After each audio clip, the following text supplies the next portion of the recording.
Aujourd'hui, le squad, j'accueille mon premier entraîneur de football et responsable du centre de performance de la Real Sociedad.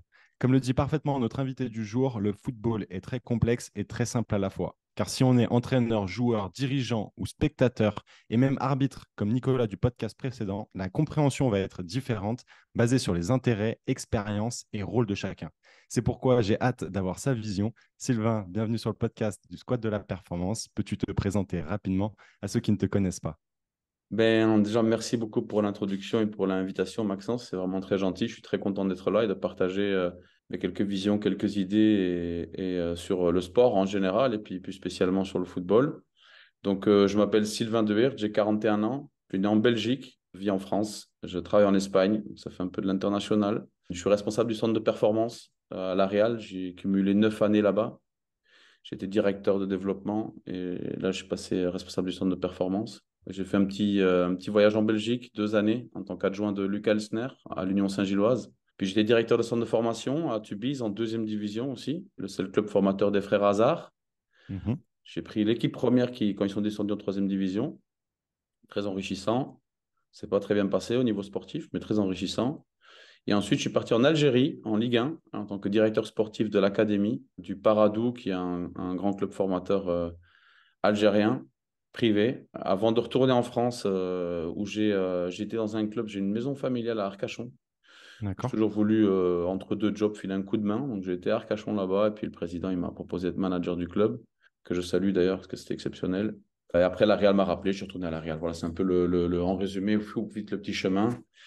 Dans tout ça, j'ai très vite montré une très grande passion au football. Je me qualifie d'étudiant de la vie et d'étudiant du football. Ça cadre, je pense, très très bien ma personnalité. Étudiant de la vie parce que je suis quelqu'un qui aime apprendre à me connaître, apprendre à connaître les autres. Mhm. Je pense que c'est une clé de l'accompagnement dans la performance, mais dans la vie aussi. Et après, au niveau d'étudiant du football, j'ai dédié beaucoup de temps à réfléchir à ce que pourrait être l'évolution du football dans le futur. Donc, il y a un homme qui m'a passionné, c'est Johan Cruyff.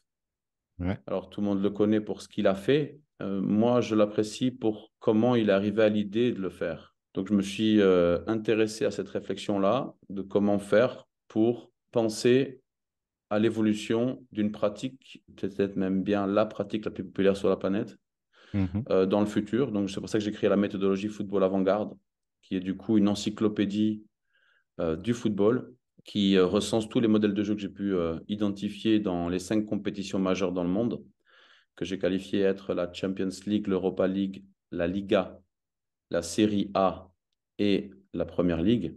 Et à partir de là, bah, j'ai créé toute la méthodologie, on en parlera certainement après. Donc ça, je pense que ça englobe un tout petit peu le package. À côté de ça, je suis quelqu'un qui m'investit pas mal. En tout cas, j'essaye de faire de mon mieux pour m'investir dans la communauté. Donc j'ai monté une association en 2012, ça fait 10 ans là, qui s'appelle l'association ELIS. Et aujourd'hui, Mhm. l'activité, c'est on protège les baleines en fait en Amérique centrale, au Nicaragua. Ma sœur a un PhD, un doctorat dans les baleines. Donc, on Ok. fait tout ce qui est sensibilisation communauté sur le recyclage, la pollution, l'écosystème marin, des stratégies de pêche pour garder une population de pêche intéressante, etc. Donc, rien à voir avec le football, tu vois. Ouais, Mais ouais, ouais, mais je trouve que c'est intéressant, effectivement, d'aller explorer différents aspects de la vie, etc. Ouais. donc, voilà pour le résumé. Pour quelle raison, finalement, tu as fait ce choix-là de ces différentes compétitions et championnats que tu n'as pas incorporé, je sais pas, la Bundesliga, la Ligue 1, par exemple? Parce que les meilleurs clubs de Ligue 1 et de Bundesliga sont en Champions League et en Europa League. Ok, très bien. Et d'ailleurs, dans ce que tu me disais, c'est que tu as été adjoint de l'actuel entraîneur du Havre, c'est ça? Oui, tout à fait. Ok. Moi, il y a un truc que je trouve assez intéressant dans ta vision, c'est que tu as une vision assez élargie. Pas seulement, malgré tout, on pourrait se dire que tu es un intellect du football parce que tu es très intéressé par la philosophie du jeu, etc. Mais il y a un truc dans mes recherches qui m'a marqué, c'est que tu partages ta passion pour l'évolution du joueur, non seulement d'un point de vue sportif, mais aussi et surtout d'un point de vue humain, alors que certains entraîneurs, certains staffs vont avoir une vision très globale de leur équipe. Finalement, qu'est-ce que tu attends de l'évolution d'un joueur et comment tu analyses cette évolution d'un joueur? Je vais prendre la question depuis le début. Le premier rapport va être que je ne suis en rien un intellectuel du football, parce que je suis clairement un homme de terrain, un Ok. homme de pratique. Mais j'ai appris par Jean-Paul Badossa, que je salue aussi, que la pratique sans théorie est aveugle et la théorie sans pratique est impuissante. Donc c'est bien la jonction des deux qui peut permettre de se rapprocher d'une vérité, Mhm. d'un instant qui malheureusement change tout le temps à cause de la contingence, etc. Donc ça, c'est la première. Donc je me suis rendu compte que pour être plus adéquat, plus performant dans mon accompagnement, j'insiste sur le mot accompagnement des athlètes, il me fallait mieux comprendre non seulement en première partie l'ingénierie du football, Mhm. individuel et collectif, c'est-à-dire que on fait pas de la natation. Je pense que dans la natation, l'approche est complètement différente. Je parle dans le sens où on parle vraiment en one-on-one, c'est le coach et l'athlète, et la compétition, les adversaires, etc. Mais il n'y a pas cette notion de collectif. Que là, nous, on est dans un sport collectif, donc il y a une grosse notion de développement individuel du joueur, mais qui est tributaire aussi du collectif. Parce que si lui, il excède, et je pense que tout le monde connaît des exemples, mais que son groupe n'excède pas, il n'y arrivera pas. Et si lui n'excède pas avec son groupe, lui, et vu que c'est lui la pièce maîtresse de l'échiquier, il y a des chances qu'il n'y arrive pas non plus. Ça, c'est une autre réponse. Après, tu m'as demandé, si je ne dis pas de bêtises, comment je voyais l'évolution du joueur individuel, c'est ça? Ouais, c'est ça. Comment finalement, quels sont tes critères ou est-ce que c'est très objectif, très subjectif, sûrement un peu des deux? Ok. Déjà, il faut qu'on soit tous d'accord. Il n'y a pas de vérité. Ça, c'est le un. Le 2, chaque individu est un univers en soi. C'est là où, encore une fois, ce que tu as dit aussi, je vais parler des deux univers. Alors, pas les trois univers de la performance de François Bigrel, mais de deux univers de l'individu, qui est l'athlète et la personne, qui ne forment que un. On les dissocie pour les comprendre, mais c'est qu'une seule et même personne, je veux dire. Un athlète qui a vécu un décès la semaine précédente, même si c'est le joueur qui court le plus vite au monde, on n'est pas certain qu'il va être capable de reproduire sa meilleure performance liée au fait qu'il subit le choc émotionnel de la semaine précédente. Donc moi, premièrement, je recherche à comprendre qu'est-ce qu'aime faire l'athlète. Ben là, par exemple, ma séance d'entraînement d'hier matin, j'ai demandé à chacun de mes joueurs, je lui ai dit, qu'est-ce qu'il y a que tu aimes dans le football? Qu'est-ce qui fait que tu viens à chaque fois? Qu'est-ce qu'il y a? Est-ce que c'est le dribble? C'est le ballon? C'est les potes? C'est marquer un but? C'est dribbler? C'est défendre? Gagner un duel? Mettre un coup? Gagner un match? Gagner un jeu? C'est quoi que tu aimes faire? C'est quoi cette chose qui fait que tu viens t'entraîner tous les jours? Hmm. Pour quelles raisons tu t'es mis dans le football et pourquoi aujourd'hui, maintenant, tu t'entraînes tous les jours pour ça? Donc, je ne parle pas de l'objectif de l'athlète, hein. Je parle vraiment Ok. de ce qu'il fait vibrer, quoi. Mhm. Et après, la deuxième question que je poserai demain, c'est qu'est-ce qu'il y a qui n'aime pas dans le sport? Parce que Ouais. forcément, si on se rend compte que l'athlète est moins bon sur un concept qu'il n'aime pas et qu'on insiste tous les entraînements là-dessus, il y a de fortes chances qu'à 15 ans, il arrête le foot. Et ça, c'est vrai que c'est un point de vue intéressant quand même. Donc, quels sont les concepts sur lesquels je travaille? Ben, j'en ai de multiples, si tu veux. Ben, ça va dépendre du morphotype, ça va dépendre des qualités biomécaniques, ça va dépendre du style. Alors, le style, c'est toute la valeur socio-éducative, le vécu, les envies, les désirs, les peurs, les angoisses, les visions, les ambitions, les illusions. Ça va dépendre du poste, ça va dépendre du club, de la réalité de compétition. Il y a énormément de facteurs qui vont faire que mon approche vis-à-vis du joueur va être adaptée, en fait. Alors ça, c'est vraiment dans l'approche pédagogique et dans la recherche d'avoir une vision commune d'objectifs progressifs. Parce que bon, on passe d'un point A à un point B, certes, mais le point B n'est pas le point final. Ça va être Mhm. qu'une petite étape par petite étape. Donc ça, c'est, je dirais, dans l'approche individuelle, c'est connexion au joueur, comprendre qui il est, être donc dans la gouvernance, nous sommes égaux. On co-crée un projet ensemble, ce qui n'empêche pas que je suis l'entraîneur, l'accompagnateur, et que lui, il est l'athlète qui est en train de, ou le jeune joueur en train de se former, ou l'athlète en train de regarder comment faire ses meilleures performances en compétition. C'est Du comme coup, tu ça. crées beaucoup d'horizontalité avec ton groupe. Ouais. Ah, c'est intéressant Après, ça. ils apprennent aussi à comprendre que quand une décision est prise, quand bien même il ne soit pas aligné avec ma décision, qu'il soit capable de l'exprimer Mhm. dans un cadre adapté, donc en privé forcément si c'est quelque chose d'approprié, ou de digérer et de comprendre la vision plus large de la décision que j'ai pu prendre. C'est-à-dire que normalement, quand on est proche des joueurs et qu'on prend, on décide par exemple de ne pas faire jouer quelqu'un, clairement, ce joueur va être capable de comprendre qu'il fait partie d'un collectif et que ce n'est pas une punition personnelle. Tout le contraire. De toute façon, il n'y a pas un joueur dans le monde qui n'a pas connu le banc, même les plus grands.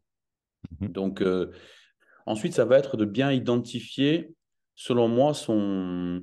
Déjà, donc ça fait partie des questions qu'on va avoir et puis de ce que nous, on va pouvoir identifier quand lui, il est en train de jouer.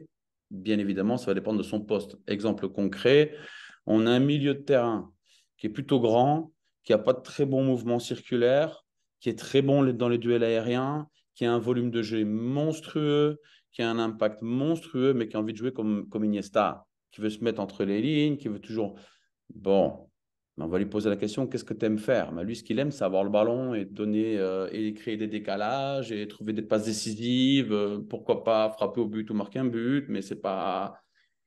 Bon, très bien, ben, on va essayer de lui trouver, si tu veux, un profil, un style qui lui correspond, si tu veux, qui va pouvoir l'amener le plus loin que possible. Parce que ça, c'est aussi notre rôle quand même, c'est un peu clarifier la vision du joueur, parce que des fois, ça fait partie aussi de la méthodo, c'est d'être capable de s'auto-évaluer à sa juste valeur. C'est-à-dire souvent, on pense qu'on a été bon, mais on a été correct. Des fois, on pense qu'on a été archi nul et on a été assez bon. Ouais. Des fois, on dit on est assez bon, on a été trop fort.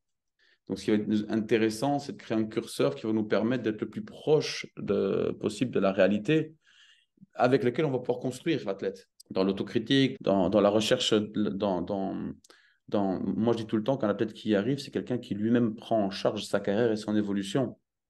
Mm. Donc, quel est mon positionnement vis-à-vis de l'athlète pour réussir à l'amener à être dans cet état d'esprit? Bonne question. Si je suis tout le temps directif, certainement que ça ne fonctionnera pas. Si je suis toujours interrogatif, est-ce que je ne suis pas en train de le rendre plus petit? Je ne sais pas. Donc, je pense qu'il y a encore une fois un équilibre à établir selon le profil de la personne qu'on a face à nous, etc. Ok. Et donc, pour revenir sur le milieu de terrain, moi, ce que j'aime faire, en tout cas à partir d'un certain âge, parce que je pense que quand ils sont petits, j'aime qu'ils touchent à tous les postes, Oui. parce qu'on on ne sait pas ce que sera leur avenir. Au plus ils maîtrisent le jeu, bien, en plus ils ont des possibilités d'eux, mais à partir de 14, 15, 16 ans, bien, on va pouvoir prédéfinir être un joueur plus offensif que défensif, par exemple. Mais un milieu de terrain, même à 16 ans, peut finir central ou latéral. Donc, il y a une grande prudence à avoir dans la formation. Dans le rendement, ce n'est pas la même approche. C'est très important. Alors, il y a le rendement, c'est-à-dire qu'un joueur confirmé qui est déjà en train de jouer à un niveau professionnel, quel va être l'accompagnement qu'on va lui donner? Ça ne va pas être le même qu'un jeune joueur qui intègre le monde professionnel, qui a peut-être encore Bien besoin de sûr, se ouais. découvrir à ce niveau-là, parce que c'est encore une nouvelle version de lui-même. Moi, je parle de transformation. Et c'est intéressant quand on a connu un gamin de 12 ans qui aujourd'hui en a 25, ce qui est mon cas, ben, je l'ai vu se transformer 6 ou 7 fois. Évidemment, ouais. Donc, pour en revenir du coup à ce milieu de terrain, les concepts vont déjà, je vais identifier, je vais le filmer, je vais lui montrer comment il joue, et je vais lui montrer des profils de joueurs qui me semblent plus de son profil, avec ses caractéristiques. Et donc, du coup, essayer de lui montrer qu'il peut combiner ce qu'il aime faire et de la cohérence dans la performance. Parce que le problème, c'est que souvent, quand ces joueurs-là jouent comme ça, eh bien, ils créent des incohérences dans le jeu et ne sont pas performants. Donc, il faut être vigilant parce que parfois, nous, entraîneurs, on peut penser que ce n'est pas leur modèle parce que leur morphotype, a priori, pourrait nous montrer qu'ils seraient plus à même à être un milieu défensif au lieu d'être un box-to-box, par exemple. Quand en revanche, la réalité de la performance, c'est-à-dire la réalité de ce qu'il produit en compétition, nous montre qu'il est performant. Alors c'est là comment est-ce qu'on évalue la performance? Quels sont les outils qu'on a? Est-ce que c'est juste les yeux de deux éducateurs, donc quatre yeux? Qu'est-ce qu'ils regardent? Ils ont 22 choses à regarder en même temps. Si on pense qu'ils doivent uniquement regarder les 22 joueurs, ce qui n'est pas le cas, Bon, heureusement, beaucoup de matchs sont maintenant filmés. Bon, chez nous au club, par exemple, on a des caméras avec tracking, on a data même chez les jeunes. Donc, ça nous Ouais. permet quand même d'avoir des données beaucoup plus fiables. En tout cas, des compléments d'idées pour fiabiliser notre analyse. Mais si on a identifié que ce joueur-là a un profil X et qu'on pense qu'il peut atteindre le très haut niveau en jouant d'une certaine manière, l'accompagner dans cette prise de conscience, parce que du coup, ça va modeler forcément tout son comportement. Et ça, je pense que c'est une des méthodes que moi, je mets en pratique pour l'accompagnement des joueurs. Ok, très clair. J'aimerais revenir sur un point. Vas-y. Est-ce que tu penses qu'un coach, un entraîneur, doit justifier ses choix auprès du joueur? Alors là, tu vois, ça ne fait pas toujours plaisir quand je réponds à des questions comme ça, mais ça dépend. Ouais, Il y a pas de règle, en fait.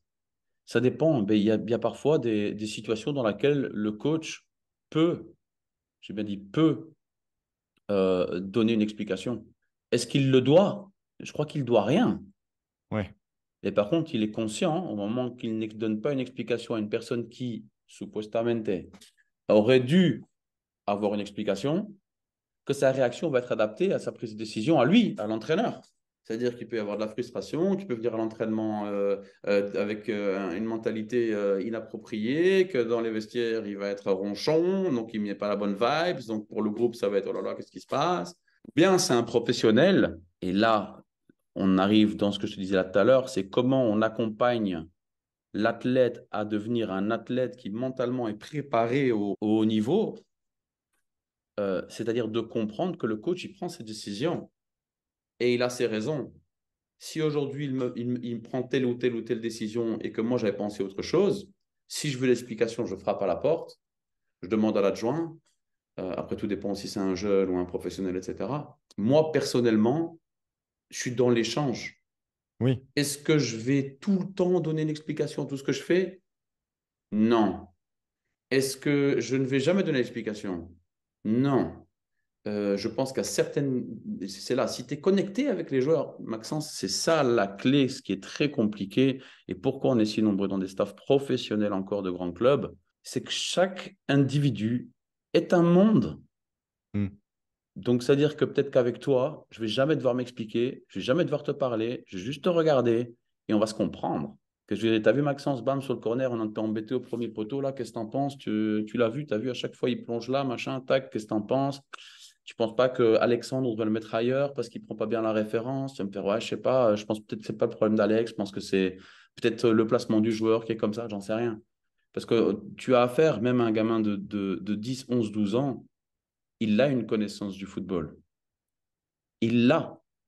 Est-ce que c'est la connaissance absolue? Non. Est-ce que il est capable de t'apporter des réponses auxquelles tu n'as pas pensé? Oui.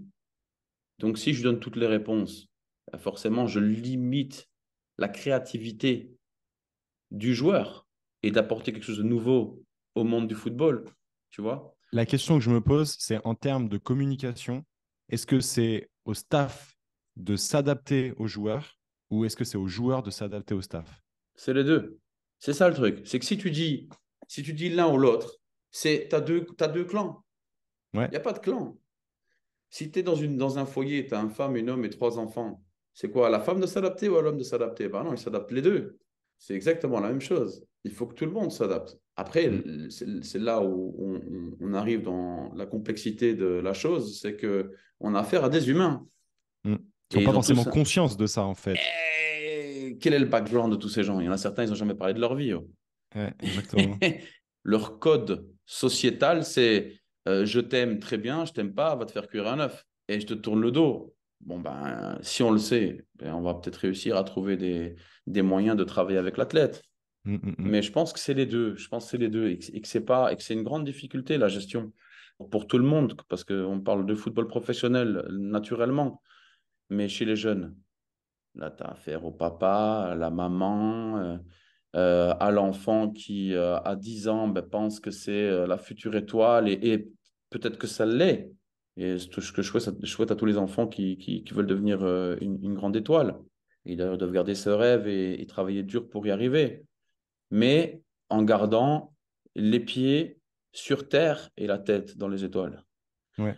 C'est ça l'idée. Et le problème, c'est que souvent, les pieds ne sont pas sur terre, ils ne sont pas ancrés, si tu veux. Et c'est là où je te disais là tout à l'heure, je te parlais d'une notion importante, selon moi, c'est l'autocritique, l'auto-analyse, l'auto-vision. Tu vois? À la fin de chaque match, savoir de dire de soi-même, bon, j'étais assez bien là, moins bien là, bah, je pense que j'aurais pu faire mieux là. Qu'est-ce que tu en as pensé, Maxence? Moi, je me suis trouvé pas très bien sur le marquage, sur le corner au premier poteau. Tu en as pensé quoi? Non, ça m'a pas marqué. Ah bon, d'accord, ok.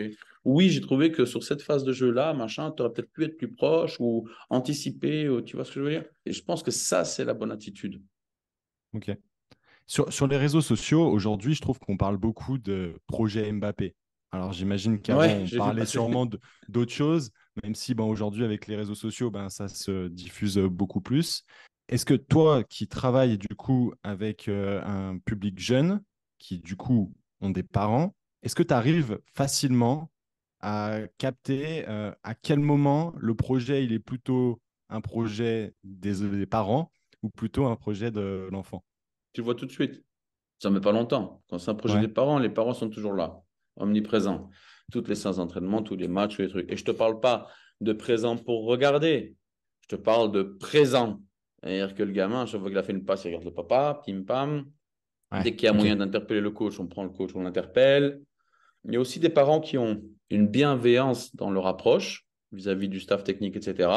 Mais on sait que c'est un projet qui est peut-être bilatéral, peut-être qu'il y a et l'enfant et le parent, mais on sent que le parent, le papa, il est vraiment, vraiment, vraiment derrière. Et après, attention, hein, Maxence, je veux te dire une chose, c'est que j'ai deux enfants. J'ai un garçon de 5 ans et une fille de 2 ans et demi. Peut-être qu'ils joueront au rugby ou feront du ballet, j'en sais rien. Ils feront ce qu'ils voudront. Toujours est-il que je suis incapable de te dire comment moi j'agirais dans le cas où un de mes deux enfants fasse du football ou autre chose d'ailleurs. J'en sais rien. Donc je suis prudent et je tente d'être le plus humble que possible face aux Mhm. réactions des parents vis-à-vis de leur enfant. Parce que tu as des fois des histoires. Ouais, bien sûr. Tu sais, un papa qui a perdu son épouse, malheureusement. Donc, la seule chose qui reste, c'est le petit garçon. Et qui a Mm. dit à son papa depuis qu'il a 8 ans, je veux devenir un joueur professionnel. Et que pour lui, du coup, l'objectif de sa vie, c'est de donner tout ce qu'il a, tout ce qui est dans son pouvoir pour qu'il puisse y arriver. Qui suis-je, moi, pour juger ça? Après, à la manière de faire. C'est là où je dirais que c'est discutable. C'est que Mm. parfois, ben, il y a des enfants maintenant, ben, tu parles du projet Mbappé. Bon, je ne connais pas j'ai regardé hein, forcément comme tout le monde, mais peut-être pas tout le monde, mais ceux du milieu du football. Mais par exemple en Belgique, mes joueurs au centre, ils allaient tous dans des académies. Donc ils avaient 3 séances avec nous, on leur mettait 2 heures de séance dans la tête et ils allaient après encore à l'académie. Et ils jouaient le match le samedi, le dimanche à l'académie. Mais par contre, j'avais des U4, pour te dire. Il y a des gamins de 3 ans qui étaient chez moi au club. Il y en avait 12. Des machines à 3 ans, hein, sincèrement. Hein. Mon fils a 5 ans, il a eu une licence, c'est vrai, l'année dernière. Il a fait un baby-foot, tu sais, pour Ouais. découvrir le football. Il y allait 3 fois, je te rassure, hein, mais bon. Et au moins, il a fait, il a vu, il s'est amusé avec les copains. C'était tout sauf du football, mais c'était bien. Là-bas, en Belgique, les gens font des académies. Donc, les parents, des fois, bah, ils surchargent l'enfant, en fait. Ils le mettent d'une certaine manière où ça devient une obsession. Après, si le gamin, il est demandeur, tu sais, si toi et moi, on va ensemble, on va en Afrique, on va en Amérique latine, on va en Amérique centrale, je suis allé beaucoup. Les mecs, ils jouent toute la journée, toute la nuit. Et ce qu'on nous a appris dans nos diplômes, eh bien, quand on les voit à eux, on se dit que c'est pas juste. Ça, c'est une réalité. L'autre réalité que je vais te donner, c'est à la Real Sociedad, top 10 en Europe. Top 10 en Europe, ça va faire 15 ans. Les 2011 qui sont des U13 Mhm. s'entraînent 3 fois par semaine et ceux qui habitent loin, 2 fois par semaine. Ça n'empêche pas que tous les ans, il y a des joueurs qui intègrent l'équipe première, en première division espagnole, qui n'est pas le plus mauvais championnat au monde, je Mhm. pense. Bien sûr. Donc, il n'y a pas de vérité, mais c'est intéressant, je pense, de regarder les extrêmes.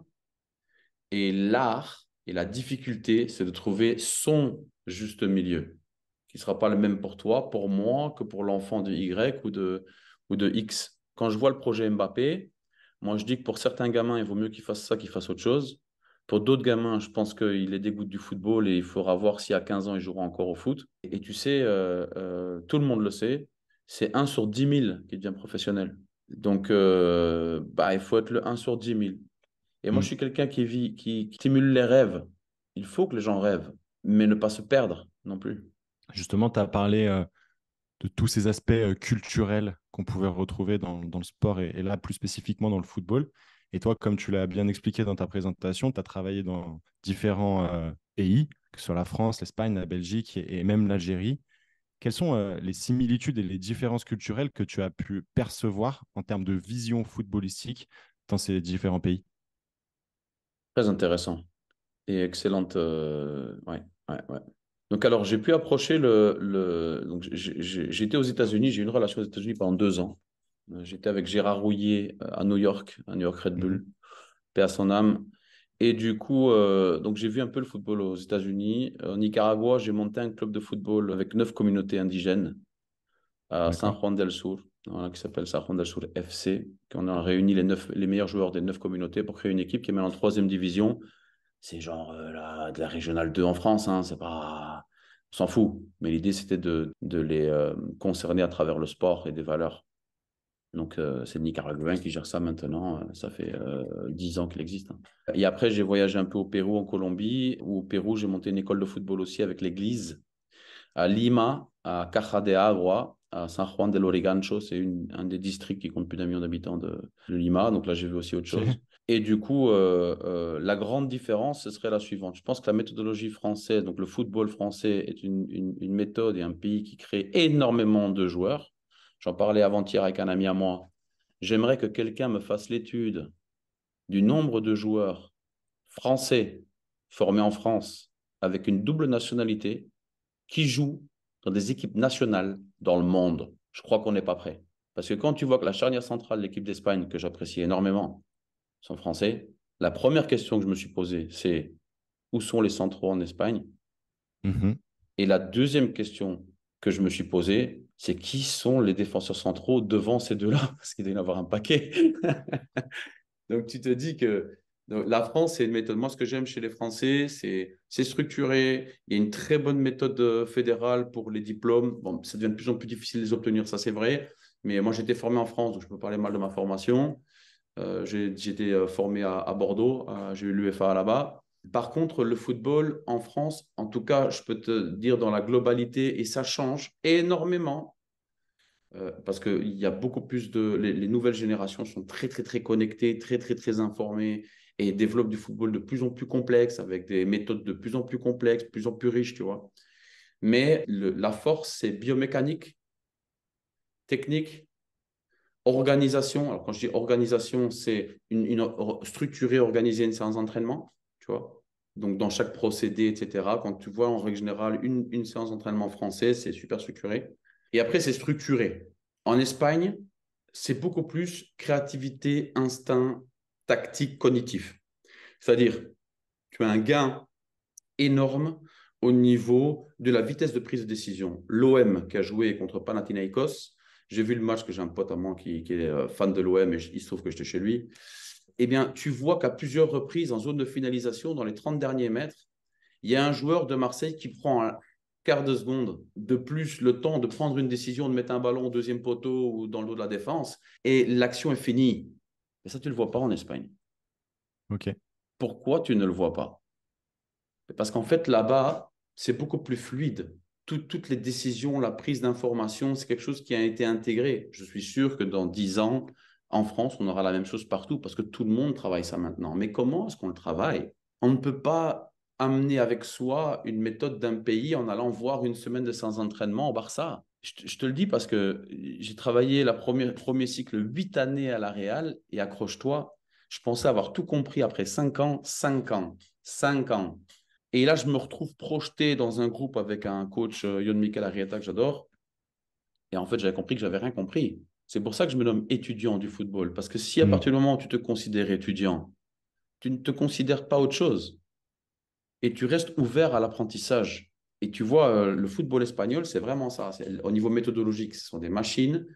Ils vont te créer des méthodes pour tout et n'importe quoi, ce qui est riche. La problématique, c'est après de simplifier ça pour atteindre un niveau de performance intéressant. C'est-à-dire que si tu complexifies trop avec une population qui a connu une formation autre que celle d'Espagne, eh ben, tu te perds. Tandis que si tu as ce discours avec des gens qui ont connu une formation espagnole, ben, tu es tranquille. On le voit, ça. Enfin, je veux dire, dans des clubs, on voit bien que les joueurs qui viennent d'autres pays, ben, on doit s'adapter, quoi. Par exemple, un Espagnol qui va coacher en Belgique, il va adapter son discours à sa population, sinon il va les perdre. Donc, ça serait pour l'Espagne. En ce qui concerne la Belgique, c'est une usine de formation. Les gens sont super investis. Il y a une grosse ingénierie, c'est qu'on sent que les gens travaillent de plus en plus. Ça commence très tôt. Les gens sont très passionnés. La grande différence là-bas, je trouve, c'est leur fonctionnement du foot à 5. Vraiment foot à 5. Attention, tu as vu, j'étais tout petit. Parce qu'en fait, ils arrivent à un niveau de jeunes joueurs en U10, U11, tu vois, qui, moi, dans mon expérience, m'a surprise. D'accord. Et je te parle vraiment de la notion individuelle. Dribbleur, technique, tu vois. Moi, j'ai trouvé ça très intéressant. Après, au niveau cognitif et tactique, l'Espagne, ça met des années-lumière. Par contre, ils ont l'avantage à la française, c'est-à-dire que c'est cosmopolite, comme la France. Donc, il y a un peu de tous les profils, biomécaniques et morphotypes, qui permettent du coup aussi de pouvoir avoir un modèle de jeu plus riche. Tu Mhm. vois, les équipes en Espagne ne peuvent pas, s'ils jouent uniquement, donc chez les jeunes par exemple, s'ils jouent uniquement avec les gens de la péninsule, ils ne pourront pas de manière évidente créer un jeu en contre avec de la puissance et de la vitesse. C'est pas évident. Peut-être que oui, peut-être que non. En France, tu vas n'importe où et il y a plus de chances que tu y arrives que tu n'y arrives pas. Que tu vas à Marseille, à Paris, à Lyon, à Toulouse, à Bordeaux, à machin, tu trouves des mecs qui vont à 10 000. Tu Ouais, vois, tu trouveras les profils. tu trouveras les profils. Donc ça, c'est pour la Belgique. J'ai trouvé qu'une fédération très investie, très intéressante, très proche des clubs. J'étais très, très, très agréablement surpris là-dessus. Ce qui est aussi très marquant et que j'aime beaucoup en Belgique, je vais te dire c'est quoi? C'est que tous les clubs professionnels jouent uniquement contre des clubs professionnels. Donc ça veut dire que mes U6 jusqu'à mes U21, ils jouent que contre des clubs pro. Tu as Elite 1 et Elite 2. Donc ça va de la première division à la deuxième division. Le bémol, c'est quand tu descends de D2 à D3, ce qui est arrivé au club là où j'étais, Mhm. ben, toutes tes équipes de jeunes, elles descendent à un niveau. Ben, Et ça oui, dépend après de ce que tu as comme, tu sais, comme le label qui est en je France suis et le label en empathié. Ouais. Belgique. Ouais, là, ça devient compliqué. La descente est compliquée. En revanche, quand tu y es, je pense que si demain on dit à Paris qu'ils peuvent jouer contre tous les clubs professionnels français, ils seraient encore dans leur championnat. Parce que là, ils sont sortis, tu sais, des Mm. championnats de jeunes pour jouer des matchs Ouais, ouais, amicaux, tu sais. ouais. Mm. Donc ça, c'était marquant. Après, l'Algérie, là, c'est complètement différent. Tu te retrouves dans un pays gigantesque où bah, il y a quand même pas mal de précarité. Mm. Le football est une vraie possibilité de réussite dans la vie. Moi, j'ai rencontré des gens travailleurs, nobles, très, très respectueux. J'ai une terre de football. Donc, le Paradou, Alors, j'étais dans une oasis, il faut te le dire. C'est un club qui rassemble 80 meilleurs joueurs de tout le pays. Et les gens viennent des fois de l'autre bout enfin, presque du désert, hein, D'accord. pour faire des essais et de ça. Et ce qui m'a marqué là-bas, c'est le niveau technique. Ah ouais, ok. Le niveau technique, c'était. Donc, c'est un football, beaucoup de jeux. Les carences, du coup, sont pour moi tactiques, donc connaissance du jeu, et athlétique. C'est-à-dire qu'il n'y avait pas de mec puissant, costaud, c'est technique. Dribbleur, bien très bon dans le jeu combiné. Après, j'ai quand même vu des profils défensifs intéressants malgré ça, hein, malgré tout. Mais c'est un autre football. La richesse, c'est que tu fais ce que tu veux là-bas. C'est-à-dire que moi, j'avais les gamins. Si je veux, je fais des entraînements le matin, le midi, le soir et la nuit. C'est moi qui disais, on me demandait, voilà, Sylvain, tu veux qu'ils aient à l'école quand? Ok. Donc j'ai dit, waouh, ça c'est une grosse responsabilité. Donc j'ai appelé le mec qui faisait ça pendant 5 ans avant moi. Je lui ai dit, écoute, comment tu faisais? Qu'est-ce que tu me recommandes de faire? Et j'ai suivi sa ligne directrice, tu penses Et bien. oui. Après, je dirais que les États-Unis, c'est un peu un dérivé de la méthode française, parce qu'il y a une grosse relation entre la fédération des États-Unis et la française, avec des soldats, quoi, des warriors. Je me souviens, j'ai fait une séance d'entraînement là-bas. Je faisais 10 push-ups. Je n'avais pas fait dire 10 push-ups, j'étais en train de faire des pompes, le mec, hein. En France, il y en a un ou deux qui vont voir s'il n'y a pas moyen de négocier pour ne pas les faire. Donc ça, mais merde, il faut faire attention. Les États-Unis, ça va grimper, hein. C'est Ouais. comme les pays asiatiques. Voilà, je ne sais pas si c'est productif ce que je te donnais comme Ah si, comparaison, si, mais complètement. Ouais, non, non, mais c'est... c'est intéressant, je trouve, de regarder un peu, parce que si, un peu comme quelqu'un qui n'a jamais voyagé, il peut avoir un prisme très étroit de ce qu'est le monde. Et en fait, le monde, bah, c'est pas la France, c'est pas l'Europe, mais c'est véritablement toutes les différences culturelles. Et c'est vrai qu'il y a beaucoup de questions qui peuvent être posées sur l'impact de la culture du pays dans lequel tu vis sur toi. Tu vois, tu parlais par exemple des Algériens qui étaient très techniques et peut-être moins athlétiques, moins tactiques. Est-ce que finalement, un Algérien qui est dans une autre culture, il sera différent? Oui, non, je ne sais pas. Moi, je te réponds tout de suite. Et ça, c'est parce que tout ce que je te dis là, pour l'instant, ce sont mes expériences, ma Ouais, vision bien qui est sûr, mais c'est le qui but est du un prisme, hein, podcast, tu hein. vois. Ouais, Et pour moi, un enfant à 7 ans, peu importe où tu es sur le globe, ok. il sera le même. Moi, quand j'ai vu un gamin de 7 ans au Nicaragua, au Pérou, en France, en Belgique, en Espagne, au truc, à la base, à 7 ans, c'est les mêmes. Bien sûr que la nature a fait qu'il y en a certains qui ont plus de prédisposition, Mhm.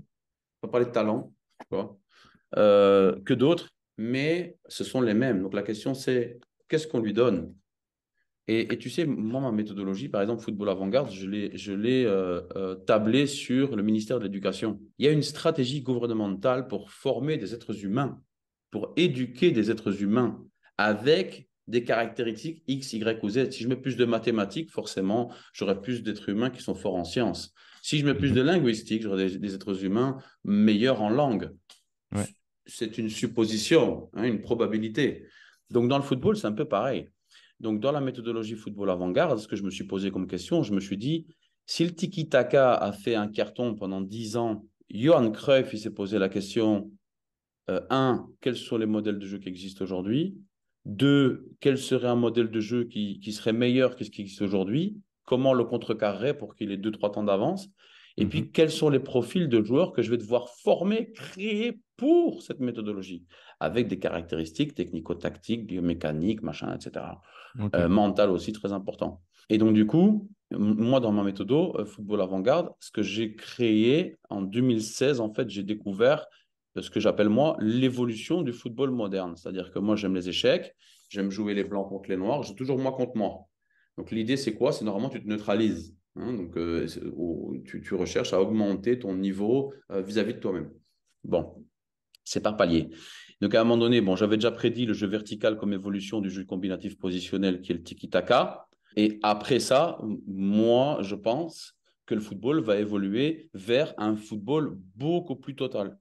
Donc, on verra ça comment ce sera avec Football Avant-Garde. Je ne peux pas en vendre de trop là pour l'instant, mais beaucoup plus total. Où je pense que l'axe, parce que je pense que tu t'en rends compte, on a un phénomène sociétal, générationnel, qui est que les gens maintenant ont besoin d'être entretenus, entertained, tout le temps. Tout va vite. C'est fini le temps où les gens ils sont là, tranquilles, à attendre que ça se passe. Il faut que ça aille Hmm. vite. Donc, ils ont besoin de spectacle. Ils ont besoin de sentir qu'ils vivent. Je répète, ils ont besoin de sentir qu'ils existent au-delà de vivre. Pas la même chose. Ouais. Et, et donc, du coup, pour moi, le football moderne nous montre que la majorité des buts marqués sont des buts, attention à ce que je veux dire, basés sur la surprise. La surprise, Sylvain, mais qu'est-ce que tu racontes?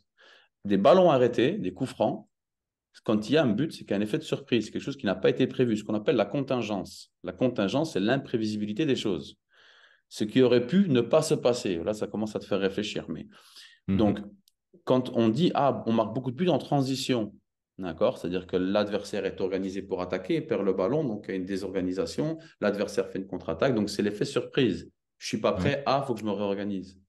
Donc moi, je pense que dans le football du futur, il y aura beaucoup plus de connotations de surprise, de situations, contingents, créées de manière consciente pour réaliser un objectif X, avec du spectacle, obligatoirement, et une cohérence pour garder un niveau de performance suffisamment élevé pour qu'il soit faisable dans le football de haut niveau. Ce qui fonctionne, c'est ce qui réussit au plus haut niveau. Parce que c'est de plus haut niveau que c'est dilué après vers les catégories inférieures. Ok, ça, c'est génial. Je trouve que ça nous fait réfléchir un peu sur ce que peut être le futur. Et toi, visiblement, tu y as bien travaillé. Tout à l'heure, tu as parlé de collectif. On parlait aussi d'individualité. Le football, par définition, c'est un sport collectif. Mais en l'occurrence, il est rempli d'individualité où parfois j'ai l'impression que la mayonnaise, elle ne prend pas forcément. Et selon moi, la difficulté d'un entraîneur, c'est de garder l'ensemble de son groupe de 20, 25 joueurs complètement concernés, alors qu'on le sait, hein, il y a seulement 11 places sur un terrain. Selon toi, quels sont les ingrédients pour créer un groupe et réussir à maintenir l'ensemble des joueurs concernés sur un seul et même objectif? Bon, c'est encore un sérieux sujet. Je vais quand même reprendre ce que je dis depuis le début, c'est la connaissance de notre groupe. Ouais. Déjà, le premier groupe, c'est le staff. Parce que la première chose qui va créer un groupe, c'est que si j'ai un staff uni, solidaire, bienveillant, empathique, dans la communication, dans la joie, perso, je ne vois pas ce qui entraîne plus que la joie. Quand tu arrives, d'ailleurs, tu vois bien souvent sur ces entraînements que tu vois à Barcelone, tu vois tous en train de rigoler. Ouais. C'est la joie. Donc, si déjà on crée, ce qui n'est pas simple, un groupe de techniciens qui s'entendent bien, etc., déjà, ça va transmettre au groupe un exemple de ce qui pourrait être. Mhm. Bon, il se peut qu'on ait un staff qui s'entende bien et que le groupe ne s'entend pas. Bon, là, c'est un autre débat. Donc, premièrement, ça va être de définir, en fait, il existe plein d'outils au jour d'aujourd'hui très intéressants pour quadriller un effectif, un groupe de personnes. Ce n'est pas forcément dans le sport, ça peut être dans l'entrepreneuriat, dans la vie privée, etc. C'est intéressant de le faire parce qu'ils expliquent en fait quel type de caractère est compatible avec quel type de caractère. Par exemple, toi et moi, qu'on est compatibles, mais qu'il faut être vigilant sur telle ou telle situation de conflit. Qu'un tel et un tel est compatible pour travailler ensemble, peut-être pas pour faire des choses personnelles. Il y a des outils qu'on peut utiliser aussi pour cartographier un peu la population qu'on a dans les vestiaires, dans un groupe. Bon, ça, je pense, un axe intéressant à développer. Moi, perso, ce que je fais, alors c'est peut-être ma personnalité, mais je pense, je crois, une très bonne connaissance humaine. Donc, j'ai assez facile à ressentir les gens, à ressentir quand il y a un truc qui ne va pas, même s'il ne me dit rien. Mhm. Donc, quand on est vigilant, on est dans la vigilance, même si c'est un concept dans le jeu aussi, mais là, c'est hors du terrain. Si on est dans la vigilance, le groupe va nous donner des indications. Et alors, il y a la possibilité d'être dans je communique, je communique, je communique, mais aussi dans l'observation. C'est-à-dire que si je fais un match 6 contre 6, ce que je crois que je ne fais jamais, mais je dis ça comme exemple, un 6 contre 6 et que je regarde le comportement des joueurs, ben, peut-être que je vais voir que Maxence et Sylvain, ils s'entendent bien sur un terrain. Peut-être qu'ils ne s'entendent pas à l'extérieur du terrain. Et oui. Tu es d'accord? Je vais voir peut-être que Sylvain, il est rancunier dès qu'il perd un ballon. Ouf, lui, il a du caractère. Je vais peut-être voir que Arthur, c'est un leader. Il dit aux autres quoi faire. Peut-être pas forcément en faisant les choses bien lui-même. Mais on découvre plein de choses, plein de caractéristiques de la personnalité du joueur, de l'athlète. Ça, c'est une réalité de terrain. C'est de toi à moi, normalement, celle qui nous intéresse le plus. Mais pour gérer le groupe à l'extérieur, il faut aussi commencer à connaître les caractéristiques humaines de ces joueurs. Qu'est-ce qui les font vibrer? Quels sont les gens avec qui ils s'entendent bien? Est-ce qu'ils doivent tous s'entendre très bien? Je ne sais pas. Je crois que ça n'existe pas, sincèrement. Du Oui. moment qu'ils sont professionnels. Alors là, on parle d'une équipe professionnelle. Chez des jeunes, même chez des jeunes, ils ne s'entendent jamais tous super bien. Quand je fais une Mhm. fête d'anniversaire, j'invite jamais toute l'équipe. Tu vois ce que je veux Ouais. dire? Je veux dire, en tant que joueur, hein. Et quand bien même, j'inviterai toute l'équipe. Ils ne viendraient pas tous. Mhm. Tu vois ce que je veux dire? C'est ça que... Moi, je pense que rechercher le dialogue. Alors, il y a des protocoles intéressants. Moi, j'aime bien, par exemple, je te le dis tout de suite, chez les jeunes, moi, je crée un cercle, une équipe, direct. Ça, c'est ma philosophie. Je parle à personne et un cercle, une équipe. On est dans un cercle, tous égaux, une équipe. Ça, c'est, je dis un cercle, une équipe, je répète 3 fois. C'est pour qu'ils mémorisent bien. Et après, tu vois, après 300 entraînements, ils savent qu'ils se mettent tous en cercle et je ne parle pas tant qu'ils ne sont pas tous en cercle.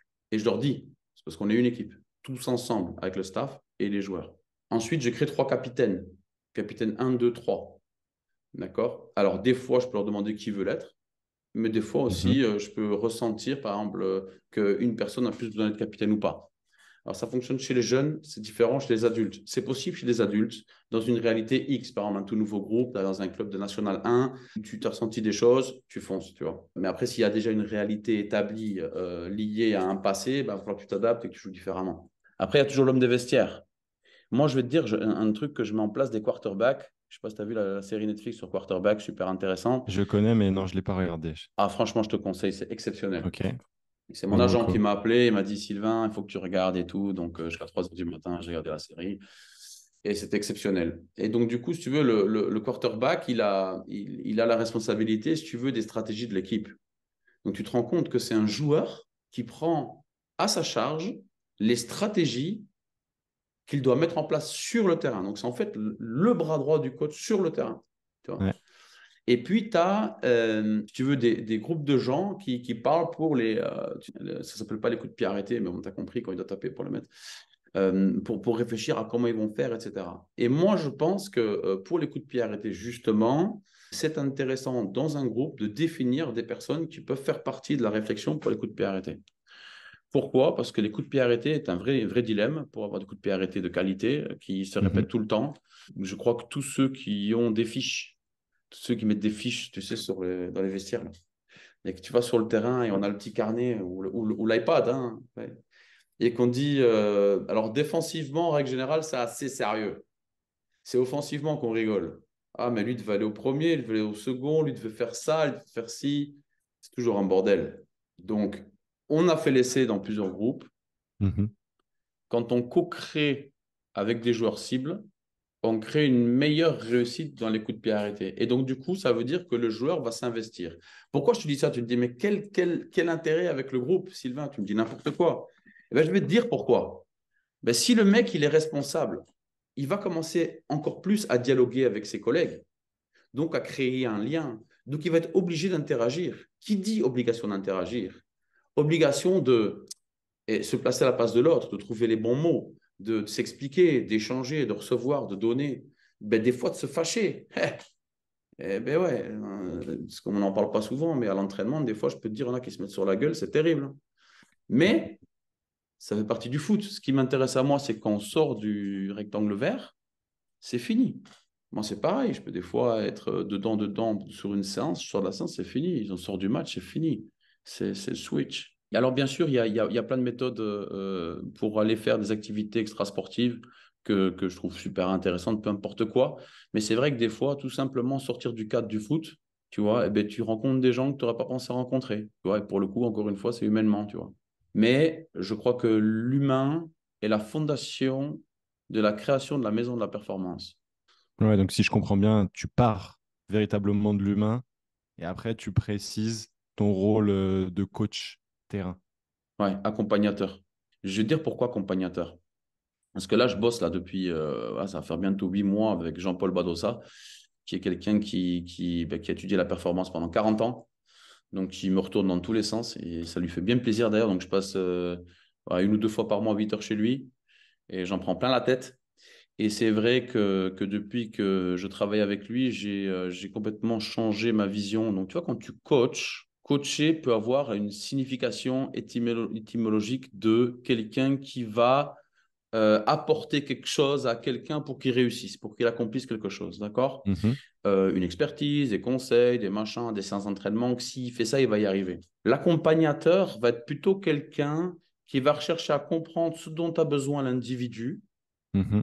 pour atteindre son objectif en étant conscient que c'est l'individu qui va faire l'objectif. C'est pas moi. C'est pas moi qui mets le but.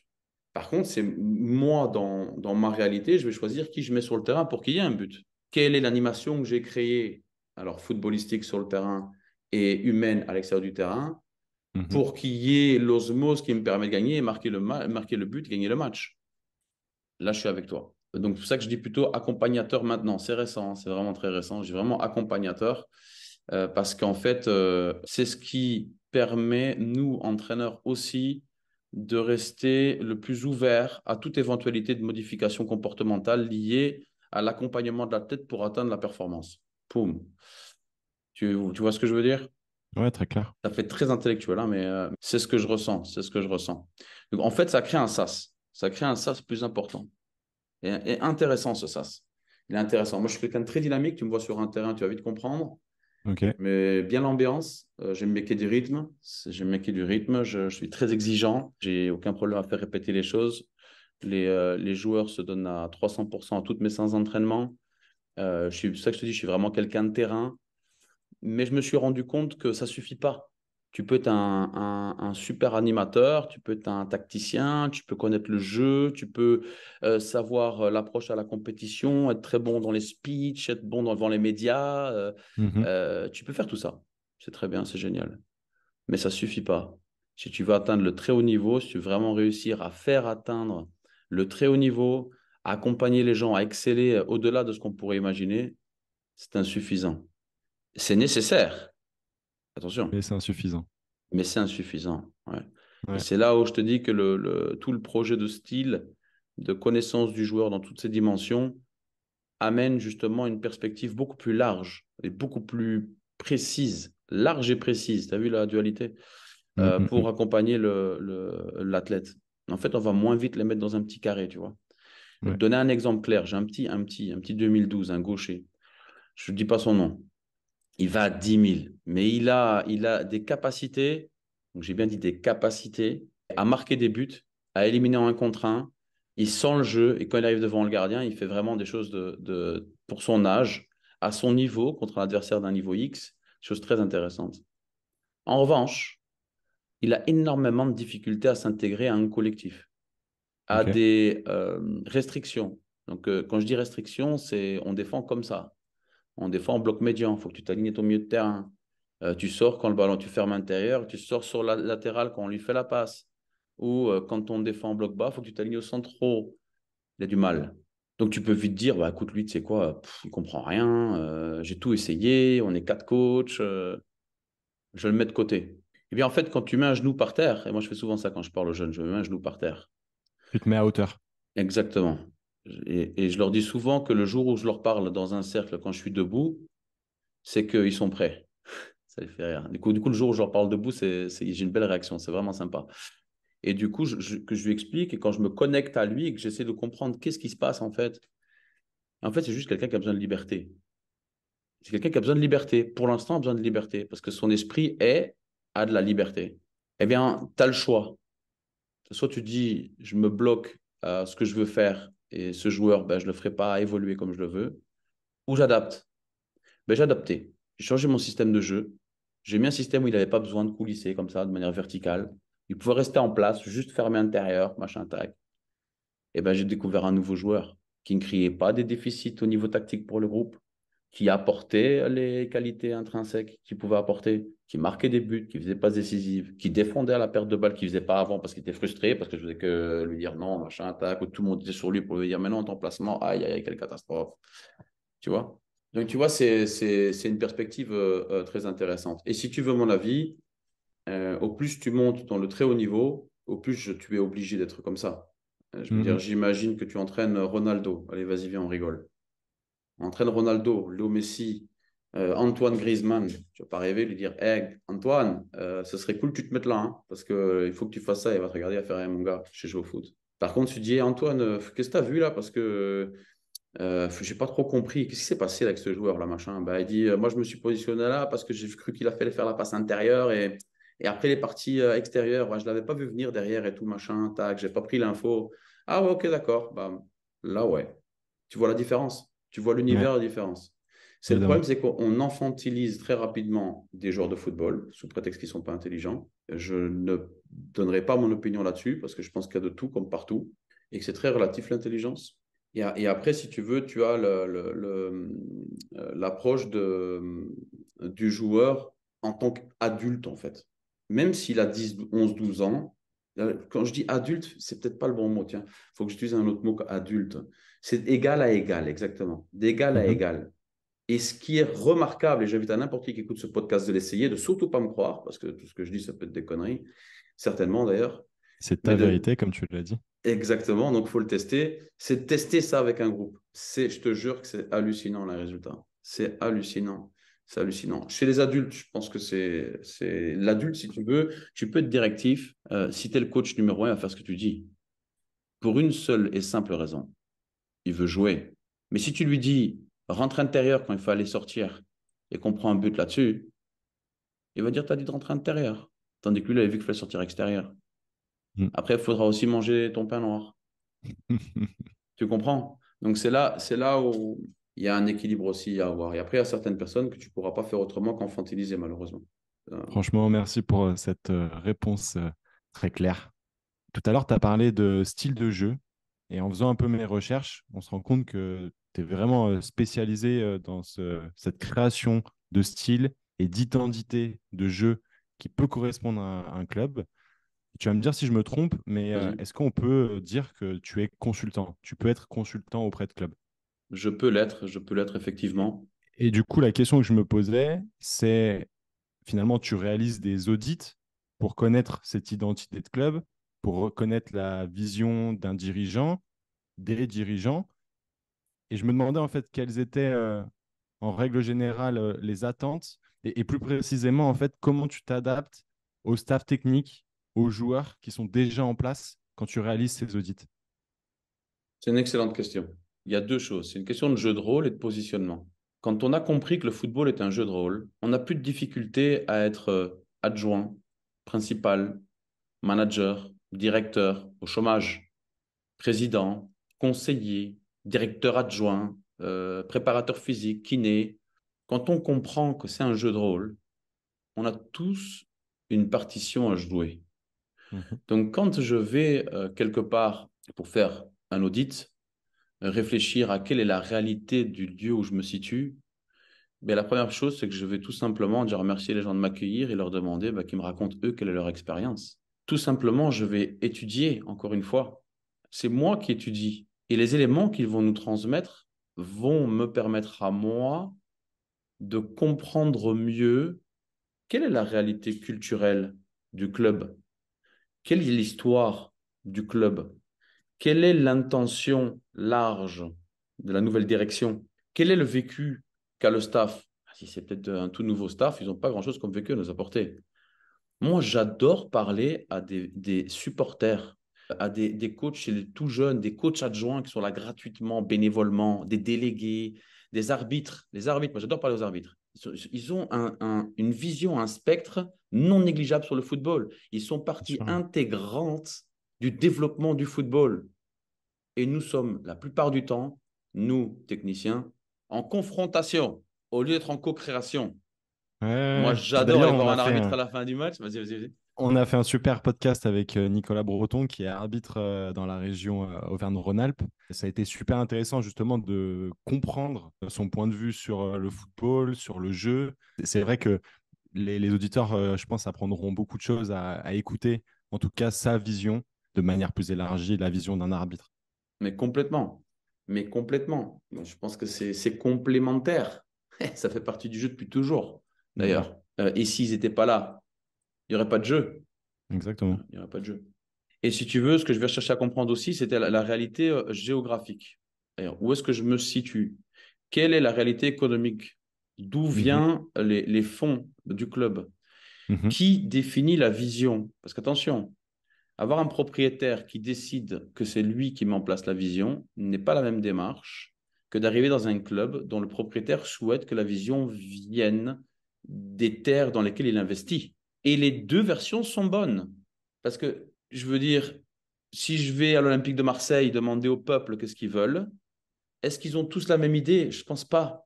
Tu comprends? Si je suis propriétaire de l'Olympique de Marseille, bien j'irai interroger le peuple pour savoir quelle serait la bonne direction à prendre, tu sais, pour satisfaire tant mes objectifs en tant que propriétaire et l'objectif du peuple qui fait que j'existe. Mhm. Parce que s'ils ne sont pas là, tu n'existes pas. Mhm. Donc, dans l'audit, quelle est ma méthode pour m'approcher du staff technique, etc. Tout simplement, c'est me mettre à égal à eux, leur poser des questions, boire un café, discuter, échanger, prendre des notes. Et au niveau du jeu, eh bien, tu vois, quand par exemple, je te parle de l'Olympique de Marseille, pour parler que d'eux, c'est droit au but. Moi, je peux te promettre que si je dis à un Marseillais qu'on crée une équipe de football à Marseille qui fait du jeu vertical, qui met du pressing haut et qui met de la vitesse et du spectacle, ils font tous des bons. Tu as 64 000 personnes qui explosent le vélodrome. Si on leur dit qu'on va commencer à créer une équipe, bloc bas, jouer en contre, le 0-0, le 1-0, même si on est champion, d'accord? Jusqu'au jour où on est champion, le jour où on est champion, ils seront tous contents. Mais jusqu'à là, on va en prendre plein la tête. Et ouais. Donc, il y a quand même aussi une toute petite réalité basée sur la population. Donc, déjà, quels sont les morphotypes, morphotypes qui existent là où je vis? Par exemple, si tu es à Saint-Sébastien, tu n'as pas la même chose que si tu es à Toulouse, ou si tu es à Paris, ou si tu es à Antwerpen, à Anvers en Mhm. Belgique. Donc ça va aussi définir. Et une fois qu'on a défini tout ça, cette idée globale, donc dans le sens très très large, et on va définir, et c'est là où moi je me suis spécialisé, c'est qu'en règle générale, on définit un modèle de jeu uniquement sur j'ai le ballon, j'ai pas le ballon, je récupère le ballon, je perds le ballon. Moi, je vais diviser ça en beaucoup plus je vais ramifier ça beaucoup plus. Je vais vraiment D'accord. rechercher à savoir dans toutes les parties du terrain qu'est-ce que je veux faire et pourquoi je veux faire ça. Et après aussi, il faut que tu saches qu'au départ, même si, admettons, nous faisons ensemble l'audit d'un club X, qu'on définit un modèle de jeu Y, entre le moment où on commence le projet, on ne peut pas mettre en place l'idéal parce qu'on est tributaire des profils de joueurs qu'on a déjà, tant chez les jeunes qu'en dans le monde professionnel. Bien sûr, ouais. Et ce que j'aime, par exemple, là on parle beaucoup de Marseille, c'est juste parce que j'ai vu le match, sinon je ne parle jamais de Marseille, mais je dis par exemple Marseille, Il y a tellement de Longoria, supporters marseillais ouais, je qu'il y peux y aura aller. forcément des Bon, satisfaits. mais on peut dire ce qu'on veut, mais Longoria, petit à petit, il est en train de mettre des choses en place. Tu vois, là il achète des Ouais, joueurs ouais. maintenant, et donc du coup, on voit qu'il y a un process. Mais la première année n'est pas la troisième. Donc, quand on fait l'audit et qu'on définit un modèle de jeu, eh bien, il y a aussi une stratégie de développement sur 1, 2, 3, 4, 5 ans. Alors, on parle de 5 ans chez les jeunes, c'est plutôt 1 an chez les adultes. S'il y a des visionnaires, 2, 3, hein, d'accord. Mais l'idée, du coup, c'est de progressivement grandir vers un modèle de jeu idéal et de faire des recrutements basés pour créer ce modèle de jeu chez les pros, mais chez les jeunes aussi. D'accord? Donc, si tu dis, écoute, moi, je travaillais qu'avec du local, je veux dire un club, mais ils ne bossent peut-être pas comme ça, hein. Je vais à Lens, je joue que des Lensois, et je veux que ce soit un jeu où on joue danse en bloc médian, on soit capable de garder le ballon, où on joue quelques attaques rapides et beaucoup de contrôle. Parce qu'il y a la différence entre dominer et contrôler un match. Donc, on va parler de contrôle du match. Mais écoute, on va diluer le modèle de jeu, les concepts, les principes, les indicateurs, les critères, mettre en place une méthodologie de formation de U6 à U21 pour créer les profils de joueurs qu'on souhaite à travers la population, la masse qu'on a à disposition, qui est du coup le secteur de Lens, qui n'est pas petite, hein, je pense. Et après, au niveau du rendement, on va mettre en place, même chez les jeunes, une stratégie de recrutement pour recruter les profils qu'on ne trouve pas dans le vivier qu'on aura prédéfini comme la zone géographique pour former les équipes de jeunes et ainsi arriver en équipe première. Je ne sais pas si ça répond à ta question, mais l'audit, elle est fondamentale. Et je répète, demain, on va dans un endroit, il y a un monsieur riche qui a décidé de créer le tiki-taka dans un club Y. Eh bien, on mettra le tiki-taka dans le club Y. Mm, mm, mm. Notre rôle sera de le prévenir que, au jour d'aujourd'hui, les joueurs présents ne sont peut-être pas les plus adaptés à jouer le tiki-taka. Ok. Ouais, on voit que en tout cas, c'est très large parce que tu viens t'intéresser vraiment à tout l'écosystème qu'il y a autour d'un club, mais finalement, tu réponds à une attente, c'est celle des dirigeants et principalement, potentiellement, du propriétaire, du président, etc. Ça part toujours d'eux. Mm. Les décisionnaires, pas forcément le propriétaire, mais les décisionnaires, ça part d'eux. C'est eux qui définissent le projet. C'est eux qui disent si on va se projeter sur 2, 3, 4, 5, 6, 7, 8, 9, 10 ans, même si aujourd'hui, bon, c'est difficile de parler de 10 ans, même si je pense que c'est ce qu'on devrait faire et pas avoir peur de le faire, même s'il y a des modifications sur le chemin. C'est eux les personnes qui peuvent dire, voilà, moi ce que je veux, c'est quelque chose qui correspond au territoire. Moi ce que je veux, c'est créer des joueurs offensifs. Je veux former des joueurs offensifs. Voilà, je m'en fous des autres. Je me démerderai. Je veux créer tous les postes sauf les offensifs. J'en sais rien, moi. Tu vois, en Uruguay, par exemple, je suis jamais allé, mais je sais qu'ils développent énormément les postes offensifs. Donc, il y a plein d'attaquants qui sortent de là-bas, pas pour rien. On en revient à l'éducation nationale. Qu'est-ce qu'on donne à manger à nos jeunes U7? Mm, mm. Qu'est-ce qu'on leur enseigne?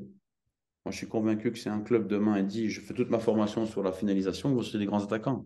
C'est sûr, c'est certain. Mais au Mais si, final, je me rends compte que parfois, on n'a pas forcément la connaissance de la vision de ces dirigeants. En tant que supporter, en fait, c'est pas forcément explicite. Et donc, les supporters vont avoir certaines attentes par rapport à la culture, par rapport à tout l'écosystème et tout le passé forcément d'un club. Et quand il va être racheté, je pense, bah, tu parlais de Marseille avec McCourt, je pense aussi forcément à l'Olympique Lyonnais avec Textor qui vient d'arriver à l'Olympique Lyonnais et ben, potentiellement, ces gens-là ont une vision complètement différente de ce qui a pu se faire dans le passé et être au fait aux antipodes Tout de à fait. la culture du club et du coup bah, forcément des supporters. Ça me pose vraiment question en fait par rapport à ça. Et comme tu l'as dit, malgré tout, c'est eux qui décident quoi. Ils ont tous des objectifs différents. Je veux dire, si l'objectif d'un propriétaire, c'est d'arriver de faire de l'argent, ben, il fait de l'argent. Hmm. Parce que D'accord? potentiellement, un club, alors j'en sais Oui, rien, hein, oui. Oui, oui. j'affabule, mais ça me fait réfléchir. Un Vas-y. club comme le PSG, Mhm. aujourd'hui, ils n'ont pas gagné la Ligue des Champions. Mais peut-être Pas que c'est pas le encore. projet. Pas Juste. forcément. Enfin, tu vois, peut-être que à moyen terme, peut-être qu'à long terme, ils veulent la gagner. Mais peut-être qu'à moyen terme, le but, c'était juste de vendre des maillots et de faire vendre des droits TV, etc. Et d'avoir en fait des grosses stars dans leur effectif et de pouvoir faire ça. Et d'avoir de la visibilité, donner de la visibilité à Paris et indirectement au Qatar. Écoute, je ne suis pas dans la tête du propriétaire de Paris, Mhm. mais en tout cas, ce qui est sûr, c'est que c'est une entreprise.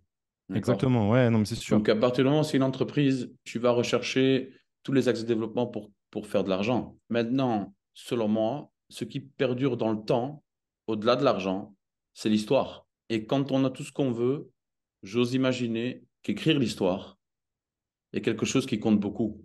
Donc, moi, je pense sincèrement que une partie des raisons pour lesquelles ces gens sont peut-être propriétaires de Paris, parmi tout le business qu'ils ont pu créer, Mhm, rien à voir avec le football, bien évidemment, et qui créent aussi à travers le football, mhm.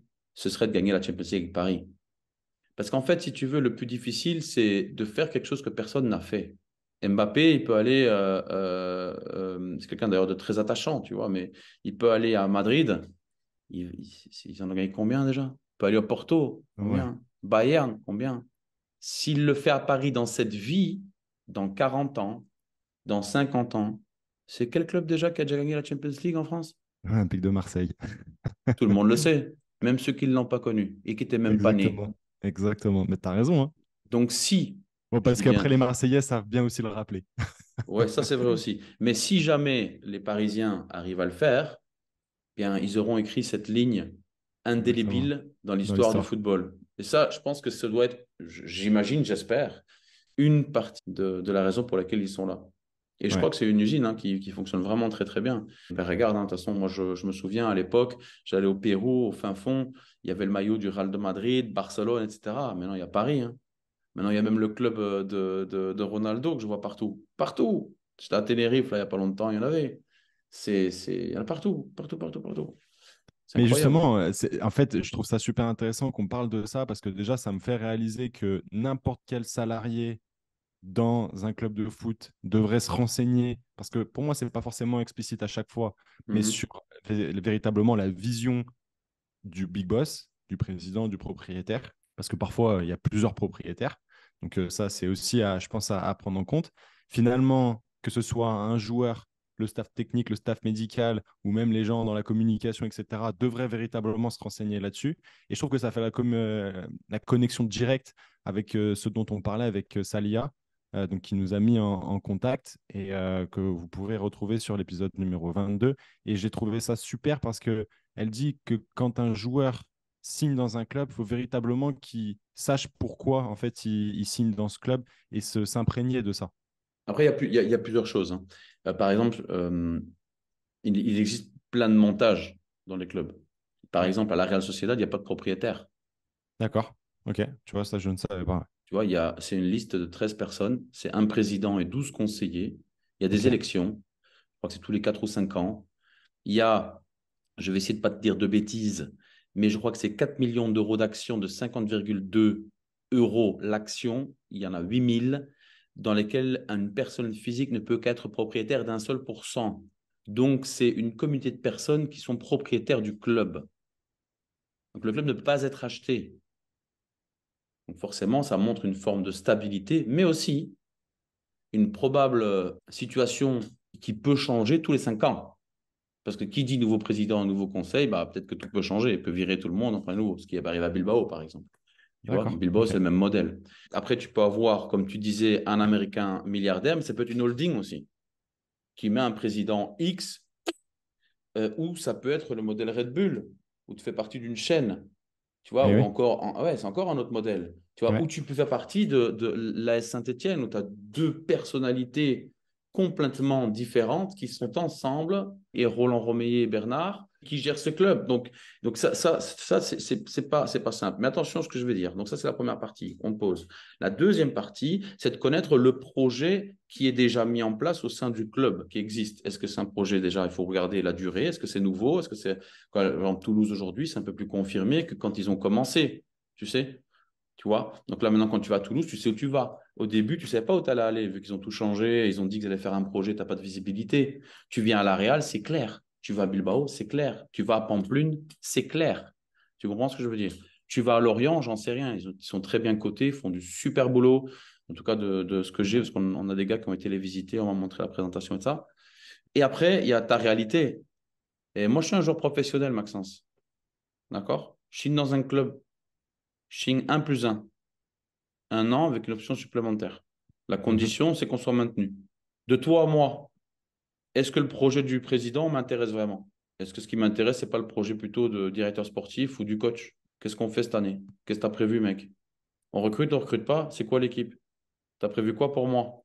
Tu comprends ce que je veux dire? Et c'est pas pareil si je rentre à 13 ans dans un centre de formation où là, j'ai une visibilité potentielle de 5 6 années. Hein, tu rentres au Girondin, parler d'un autre club, tu rentres au Girondin de Bordeaux, qui voilà, bah, écoute, j'ai formé. Est-ce qu'il y a des jeunes au Girondin en équipe première? Oui. Ah, est-ce qu'il y a des jeunes du Paris Saint-Germain en équipe première? J'en sais rien. Est-ce qu'il y a des jeunes à l'OL en équipe première? Certainement. Tu vois ce que je veux dire? Est-ce qu'il y a des jeunes? Mais par exemple, à la Real, il faut que tu saches que le projet, c'est 60-40 et 80-20. Donc l'équipe première est formée de 60% de joueurs formés au club et 40% de joueurs extérieurs. 60-40. Ok. Donc tu as un effectif de 25. D'accord? Parce que tu ne veux pas en avoir plus. Donc cet effectif-là, 25 en première, 25 en réserve, 25 en C. En règle générale, les Ok. clubs en prend 24 pour garder un joker en cas de blessure ou cas de pépin. D'accord? Donc, le projet, c'est 60-40 en équipe première. C'est Roberto Labé qui est notre directeur général et Yokina Peribay, notre président, qui met ça en place. Et chez les jeunes, c'est 80-20. Là, c'est Luki Iriarte, le directeur du centre de formation. 80-20, c'est 80 joueurs qui viennent de la province de Guipúzcoa et 20% qui viennent d'ailleurs. Donc l'idée, c'est d'avoir sur 20 joueurs, s'il y en a 20, c'est d'en avoir 16 qui viennent de la province, qui compte 700 000 habitants, accroche-toi, et 4 qui viennent d'ailleurs, qui peuvent venir de la Ok. France. Nous, on en a recruté un avec la structure, avec mes collègues, un Ok. jeune, 2011, l'année dernière. Et il peut venir de Salamanca, parce qu'on a un truc là-bas, à Las Palmas, il peut venir de Bilbao, il peut venir de Pamplune, etc., d'autres zones géographiques.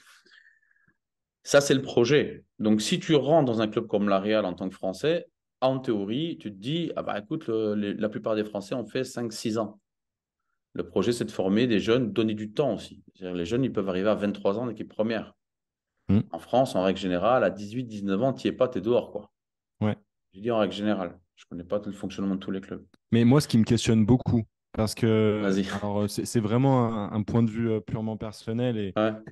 qui tend véritablement peut-être à être modulé justement par les différents échanges que je peux avoir. Mais pour moi, en fait, parfois, on va avoir un joueur qui va très vite intégrer un groupe professionnel, mais qui va du coup avoir moins de temps de jeu. Quel est le plus intéressant? Est-ce que vaut mieux qu'un joueur de 18 ans s'entraîne avec des joueurs confirmés, des joueurs professionnels, plutôt qu'avec un groupe réserve? Mais par contre, potentiellement, il jouera moins. Ou à l'inverse, il faudra peut-être qu'ils prennent un peu plus le temps dans une équipe réserve, d'être avec des joueurs qui potentiellement ne seront jamais professionnels. Mais par contre, tous les week-ends, il est en groupe réserve et il durcit son jeu, on va dire, et il s'améliore et il travaille, quoi. Et ça dépend. Ça dépend du club, tu vois. Par exemple, je te donne un exemple clair. L'équipe première à la Real, c'est la Liga. Ouais. D'accord? L'équipe réserve, c'est Segunda B, c'est la troisième division. Je crois que ça s'appelle Primera Ref maintenant. L'équipe C, c'est la quatrième division, tu vois, Segunda Ref. Donc, si j'ai 18 ans et qu'on me met dans le groupe de l'équipe première pour m'entraîner et que je ne joue pas, en Espagne, quand tu as une licence en équipe première, tu ne peux pas jouer en équipe réserve. Ah D'accord. ouais, moi, je favorise ça, par exemple. Moi, si demain, je suis le responsable d'un club, quand je définis un joueur membre de l'effectif de l'équipe première, il ne peut pas jouer en réserve. Parce que mon intérêt à moi, c'est que les joueurs de l'équipe réserve progressent pour arriver en équipe première et leur mettre une fessée. C'est pas que les mecs qui se sont pas sortis les doigts ou qui n'ont pas réussi à gagner leur place, qu'ils aillent prendre la place au petit jeune que je suis en train de former. Au contrario d'un joueur qui sort de blessure. Lui, je lui permettrais de descendre, par exemple, pour qu'il ait Ok, de nouveau ok, du je rythme pour vois. pouvoir rejouer, même s'il y a d'autres alternatives possibles. Donc, ça, c'est une réalité. Une autre réalité, c'est que je suis un club de Ligue 2. J'ai une équipe réserve en Régional 1. Ça m'intéresse que mon joueur va jouer en Régional 1? Je ne suis pas certain. Si c'est pour ne pas jouer du tout en Ligue 2, bah, il s'entraîne X fois avec la Ligue 2, X fois avec la Régional 1 et joue en Régional 1. Ou peut-être que c'est beaucoup plus intéressant de le prêter. Ouais, il y a ça aussi, ouais.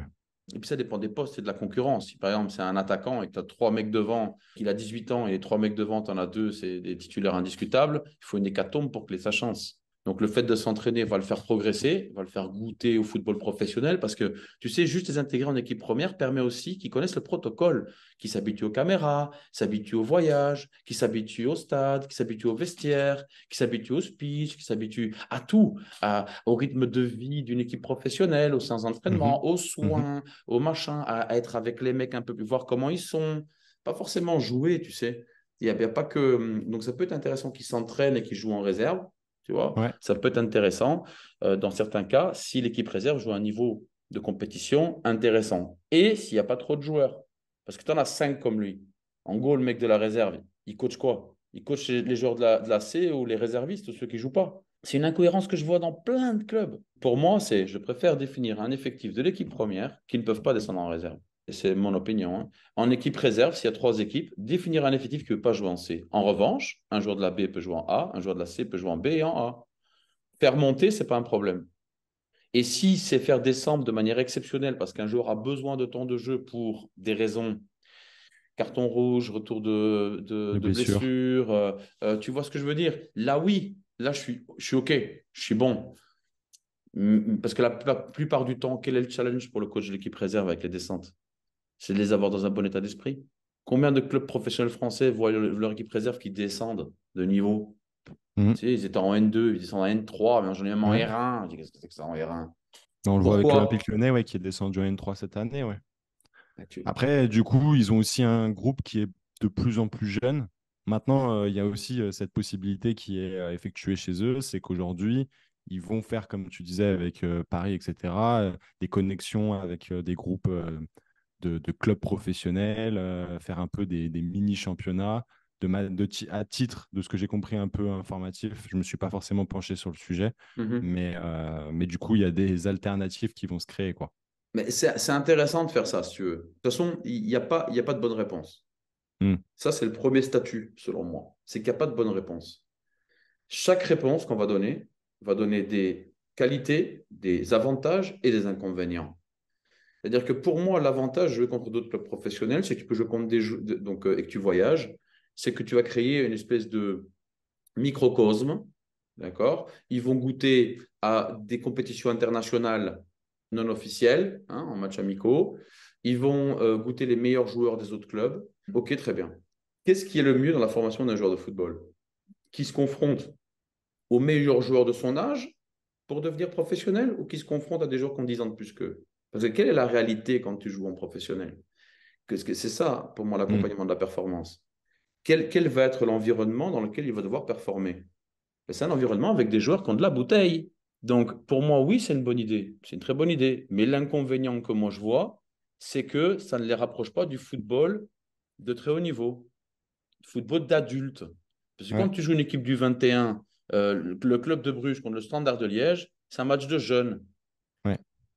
Maintenant que le Standard et Anderlecht, ils sont en deuxième division, eh ben, ils en prennent plein la tête. Et là, ils prennent de la maturité. Et là, ils sont bien plus prêts. Parce que le pas de deuxième division à première division est inférieur que des U21 d'Anderlecht contre le Standard à la première division. Parce que tu joues contre des loupards tous les week-ends. Et oui, oui, oui. Et là, tu dois passer des paliers parce que c'est ta future réalité. Donc, je dis, oui, c'est intéressant, c'est chouette, mais si c'est un complément de ce que je viens de te dire, je trouve ça top, pour moi, hein, pour les raisons que je viens de te donner. Si c'est juste ça, on verra dans le temps ce que ça va donner. Je vois les avantages, mais je vois les inconvénients qui, pour moi, dans la projection de former des joueurs pour aller en équipe première, je dis bien, ne me semblent pas les plus adéquates. Et c'est sûr qu'ils doivent y arriver quand même, tu vois. Et l'inconvénient de que jouer contre des équipes adultes, pour certains profils, tu as des pertes. Ça, c'est vrai. Parce qu'il y en a certains qui n'arrivent pas à s'adapter. Mais peut-être parce qu'ils sont mis trop tôt à ce niveau-là aussi. Alors, si c'est un gamin qui est par exemple U19, qui pouvait jouer encore en U19 une saison ou en Ouais, autre chose, tu vois, je ouais, ne suis pas pour le mettre en senior, peut-être prendre plus de temps, même si ça nous fait peur, ça nous angoisse, tu vois. Si c'est un joueur de moins de 19 ans, bah, c'est évident que s'il n'arrive pas à se faire au niveau, bah, c'est mieux de le garder plus bas. Si c'est un joueur de plus de 19 ans, ah bah, il y a des vraies questions à se poser. Parce que là, c'est compliqué, les alternatives sont limitées. Qu'est-ce que ouais, tu bien fais de sûr. lui, Ouais. quoi? Tu vois, qu'est-ce que tu Mm, fais de mm. lui? S'il n'arrive pas à se faire au football senior à ce moment-là, une compétition U21 entre autres clubs professionnels serait l'idéal.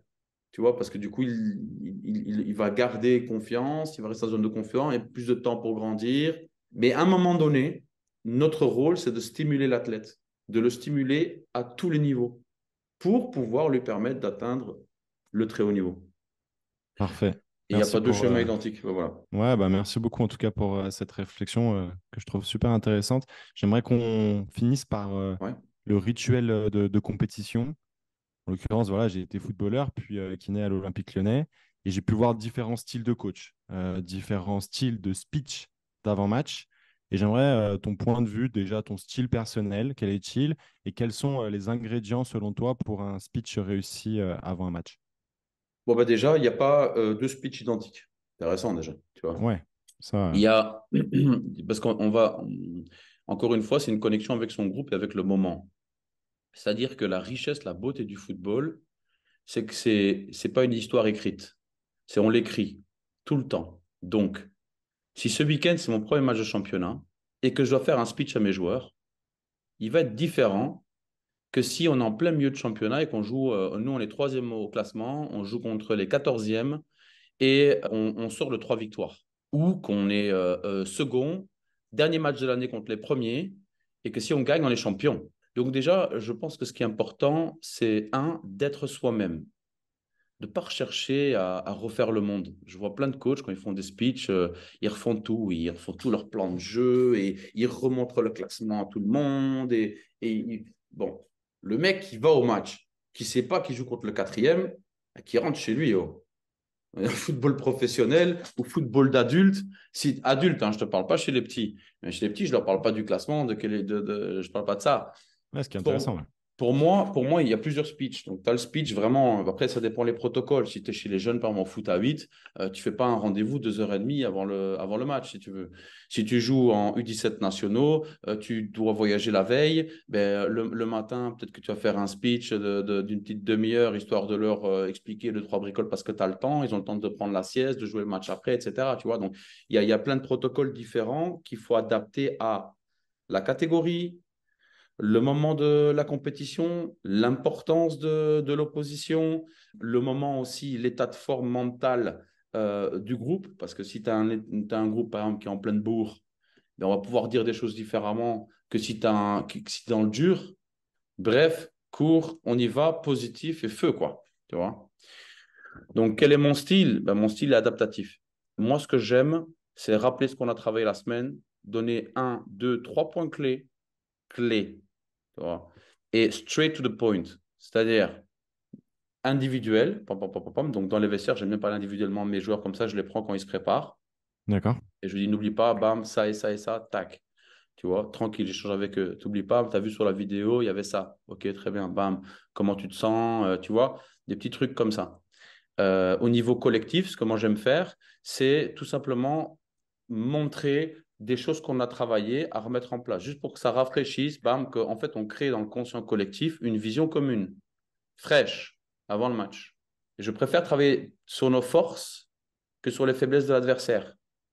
En fait, je préfère dire, voilà, notre force va être là. Je dis une connerie. La faiblesse de l'adversaire sont les latéraux, par exemple. Ils ont Ouais. du mal dans les transitions défensives. Je ne vais pas leur dire, hé les gars, ils ne sont pas bons en transition défensive, il faut qu'on fonce. Pourquoi? Parce que dans l'esprit du joueur, tu ne crées pas du tout ce que tu veux. Moi, ce que je vais leur dire, c'est plutôt, les gars, ce qui va être intéressant, c'est à la récupération, qu'on attaque l'espace. Donc, toi, tu attaques là, toi, tu attaques là, toi, tu fais comme ça, tu fais des choses simples pour en fait réduire le volume cognitif à l'essentiel. Ouais, c'est Pour que intéressant dans, ça. Ça fait directement le lien avec tout ce qui peut être préparation mentale. Je comprends pourquoi tu t'intéresses à tout ça, ouais. Et après, surtout les coups de pied arrêtés. Donc, je demande à mon staff, quand on est plusieurs, ils ont chacun leur rôle, en fait, dans les speeches. Parce que Ok. là, ça fait 1 heure que je parle, là, ou peut-être même plus. La voix, redondo, ça roule, tu vois. Tandis que si tu as des intervenants différents, pam, pam, pam, qui des choses différentes, eh bien, c'est plus digeste. Et après, Mhm. si c'est le jour du match où tu as beaucoup de choses à dire, pardon, hein, mais qu'est-ce que tu as branlé la semaine, quoi? Ouais. Ok. D'accord? Moi, je connais des mecs, il faut même pas de speech. Ils balancent le ballon, allez jouer. Et, compo, bam, bam, coup de pied arrêté, tintan, allez vous échauffer, feu, quoi. Allez jouer parce qu'ils savent quoi faire, ils connaissent le jeu, il n'y a pas de problème. Donc bon, chacun son. Moi, dans mon protocole à moi, c'est 2h30, il y a un speech, à peu près 10 minutes, un quart d'heure. On va au stade, 1h30 avant le coup d'envoi.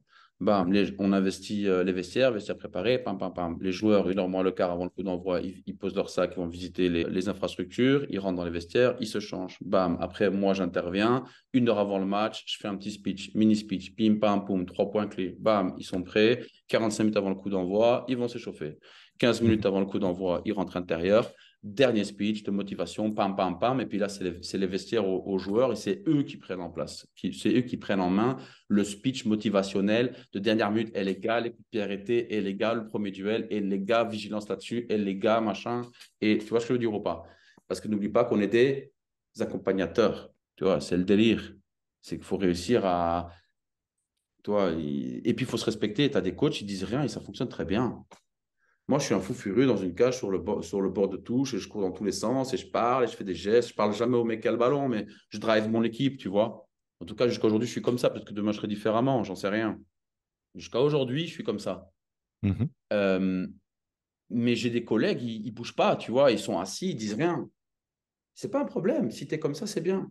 Mais par contre, je dirais à personne, reste assis, ou reste debout, ou crie comme un fou, ou non. Il y a une question de maîtrise. Pour moi, la maîtrise, c'est quoi? Que tu sois assis ou debout, c'est à tout moment, tu es capable de répondre de manière focalisée, de manière lucide, de manière simple à une problématique X. L'arbitre siffle un penalty. Si tu étais en train de faire wa wa wa et tu pètes un câble et tu vas sur le terrain, tu deviens fou, tu n'es pas dans le bon. Si tu te dis, OK, il y a un penalty, je fais quoi? Là, tu es bon. Tu comprends ce que je veux dire? Ouais, ouais, Donc, bien sûr. et puis, il faut être capable, dans l'activité, à analyser, d'où aussi l'intérêt d'un banc. C'est que c'est intéressant de partager, selon moi, l'observation de la compétition. Chacun sait exactement ce qu'il observe. Parce que si tout le monde observe tout, tu n'observes rien. Tu as vraiment une organisation un peu comme un chef d'orchestre où tu as tes joueurs, mais aussi ton staff et tout le staff sait ce qu'il a à faire. Et je trouve assez intéressant le fait que tout est organisé pour que telle personne intervienne sur telle chose et que du coup ça rythme en fait l'avant-match. Chacun joue sa partition et il y Ouais. a sa zone de liberté. Il faut que chacun sache qu'il peut influencer sur le match. Parce qu'en fait, si tu veux, il n'y a rien de pire qu'avoir un banc qui sait que de toute façon, quoi qu'il fasse, il ne va rien se passer. Donc l'investissement n'est pas le même. S'ils savent tous qu'ils jouent un rôle et qu'ils ont un impact sur ce qui est en train de se passer, l'investissement est beaucoup plus important. Comme les joueurs, comme les entraîneurs, comme tout le monde, n'importe qui va être plus investi s'il sent qu'il fait partie de l'histoire que s'il est juste la pièce qu'on lui demande, tu prends la tasse, tu poses la tasse, mon gars. Tu vois. Tout ce que tu as à Mm. faire, c'est ça. Il va prendre la tasse, il va poser la tasse. Mm. Sauf que Il va pas s'investir. si je lui explique pourquoi il prend la tasse, quelle est l'importance, grâce à lui, qu'est-ce qu'on a réussi à faire en mettant la tasse là, que s'il met la tasse ailleurs, il n'y a pas de problème et qu'il faut qu'il puisse faire ça, ça, ça, ça peut avoir un impact comme ça, comme ça, comme ça, comme ça, Mm. peut-être qu'il va voir les choses différemment. Je dis bien peut-être. Donc, mon approche au niveau de la compétition et les speeches, etc., je trouve que c'est très aléatoire. Il faut être vraiment très connecté, très sensible. On parle avec Julien Sablé, qui est un très bon ami, on parle beaucoup d'intuition, tu vois, D'accord. d'intuition. C'est comme si on va à la chasse et il faut être maître de ses sens pour sentir quand le gibier va passer et quand on va tirer, quoi, tu vois. Donc, c'est pareil, tu dois être présent. Et ça, c'est difficile au début quand il y a un stade plein, quand il y a des médias, de rester en pleine capacité de ses sens.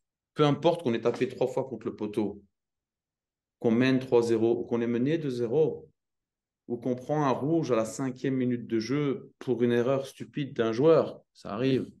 Comment tu réagis? Comment tu maîtrises tes émotions? Tu vois, je pense que pour les entraîneurs, d'où le développement personnel, la connaissance de soi est incontournable, est incontournable. Tu ne peux pas réussir sans ça. Je n'y crois pas. Et attention, je vais te dire une chose. Il y a plein de mecs qui ont réussi, qui ont fait des carrières exceptionnelles, sans jamais s'occuper de ça. Mais c'est fini. Parce qu'aujourd'hui, les athlètes de 2023 ne sont pas les athlètes de 93 ou de Ouais, c'est sûr. 73. Les gens, ils sont complètement différents. Il faut être beaucoup plus sensible à tout. Ouais, Et, ouais, mais et, je vois bien par rapport à ton management que c'est forcément sensiblement différent avec ce qui a pu se faire auparavant. Ouais. mais après, ça n'empêche pas que tout le monde sait, par exemple, ça c'est aussi fondamental, que tout le monde sait qu'il y a une hiérarchie, même si elle est circulaire. Il y a une hiérarchie. C'est-à-dire que si on bosse ensemble, Maxence, que je te parlais du jeu de rôle, ben, je suis ton adjoint. Et on échange sur l'équipe. Et tu me dis, non, je vais faire jouer lui. Eh bien, à fond, vas-y, viens, on fait jouer lui. On a échangé, tu as des arguments, tu as donné les tiens, tu as choisi, c'est toi. On change de club, c'est moi le principal et toi l'adjoint. On fait pareil. Mais là, c'est moi qui vais dire, bah non, je vais faire ça. Peut-être que je vais dans ton sens ou peut-être pas. Mais tu me soutiens, je te soutiens, on se soutient. Tu comprends ce que je veux dire? Tu vois la grandeur d'âme qu'il faut avoir. Tu vois, moi, je parle de noblesse à mes joueurs. Mm, Je mm, mm. dis, il y a Nelson Mandela qui a écrit Notre peur la plus profonde. La peur qu'on a, c'est pas d'être incompétent, c'est d'être des gens lumineux. Et on a peur d'être lumineux. On a peur d'être noble. On a peur de Mhm. dire non, vas-y toi d'abord. D'ouvrir la porte et dire non, vas-y toi. T'inquiète pas, mon heure viendra. Tu vois ce que je veux dire? On a peur de faire ça. On dit non, vas-y, c'est moi qui passe, c'est mon tour, mon gars. Et le jeu de rôle dans le football, il est important là-dedans. Parce que ben, un jour, tu peux être en haut, un jour, tu peux être en bas, tu peux être à gauche, à droite, devant, derrière. Et comprendre ce jeu de rôle, eh ben, fais-toi en fait tout simplement un élément qui voyage. Et ça n'enlèvera en rien tes compétences. Ça n'enlèvera en rien ton influence. Tout le contraire. Je pense que tu prends une dimension beaucoup plus étendue, beaucoup plus large, beaucoup plus riche, beaucoup plus. Ouais, mais tu Voilà. vois, ça m'évoque beaucoup de choses. Aujourd'hui, j'ai une trentaine d'années et c'est vrai que le rôle que tu vas avoir dans un staff au fur et à mesure en fait des saisons et qu'après, effectivement, tu vas être amené à changer de club, changer potentiellement de sport, etc. Bah, ton rôle, il va être modulé et ça ne sera pas forcément toujours, entre guillemets, vers le haut, mais tu vas avoir des rôles plus ou moins importants, plus ou moins mis vers l'avant de la scène. Et je trouve que c'est intéressant, effectivement, que tu nous parles de tout ça, parce que moi, ça me fait beaucoup réfléchir. Ouais, Mais moi, je vais te faire halluciner. Moi, j'adore le doc et j'adore les kinés. C'est les mecs qui sont le plus proches des joueurs. ouais, mais c'est ça qui est cool. Ouais. C'est quand le moment que les joueurs sont le plus cool sur leur téléphone, là, allongé, peinard? Pourquoi est-ce qu'un psychologue te fait allonger? Pourquoi un ostéo te fait allonger? Pourquoi un kiné te fait allonger? Pourquoi à chaque fois quand tu vas à l'hôpital, tu as allongé? Tu as allongé, tu es en mode, vas-y, je suis détente, là, il faut me soigner. Et moi, j'adore parce que, en respectant bien sûr le secret professionnel et la relation qui existe entre les joueurs et les kinés, les docs, etc., mais ils peuvent te donner des indications sans trahir la confiance. Tu comprends? J'ai une connerie. Il y a un joueur qui a un accident de voiture. Il va pas le dire parce qu'il est gêné, tu vois. Il va dire, ah, ils vont me dire que je suis un tocard, j'ai un accident de voiture et tout. Tu vois le genre. Ça peut arriver à tout le monde. C'est pas de sa faute, mais il sait pas comment tu vas réagir. Et puis de voir les Ouais. copains, ils vont se foutre de sa gueule, tu vois. Ouais. Et il est chez le kiné, il se fait masser, il dit putain, ouais, j'ai un peu mal à là parce que j'ai eu un accident et tout. Je sais pas si c'est le stress. T'inquiète, je vais te manipuler, ça va aller, machin, c'est normal. Il y a un choc émotionnel, il y a un truc, machin, qui a bougé. Et le kiné, il va venir me voir et va me faire où je dis alors comment il va et tout, parce qu'il était bizarre aujourd'hui. Je sens qu'il est bizarre. Moi, je sens tout de suite. Hein. Il était bizarre non, aujourd'hui et tout. Il me fait bah ouais, il lui arrive un truc. Rien de grave, mais tu vois, je vais pouvoir, moi, rien qu'avec cette information, sans savoir ce qui s'est passé, je m'en fous. Mais je peux dire à mon staff aujourd'hui, vous le laissez tranquille. Il fait sa séance, il fait son délire, vous lui fichez la paix. Hmm. Hmm. Demain, fichez-lui la paix. On verra après-demain. Tu captes? Cette Hmm. information-là, c'est con.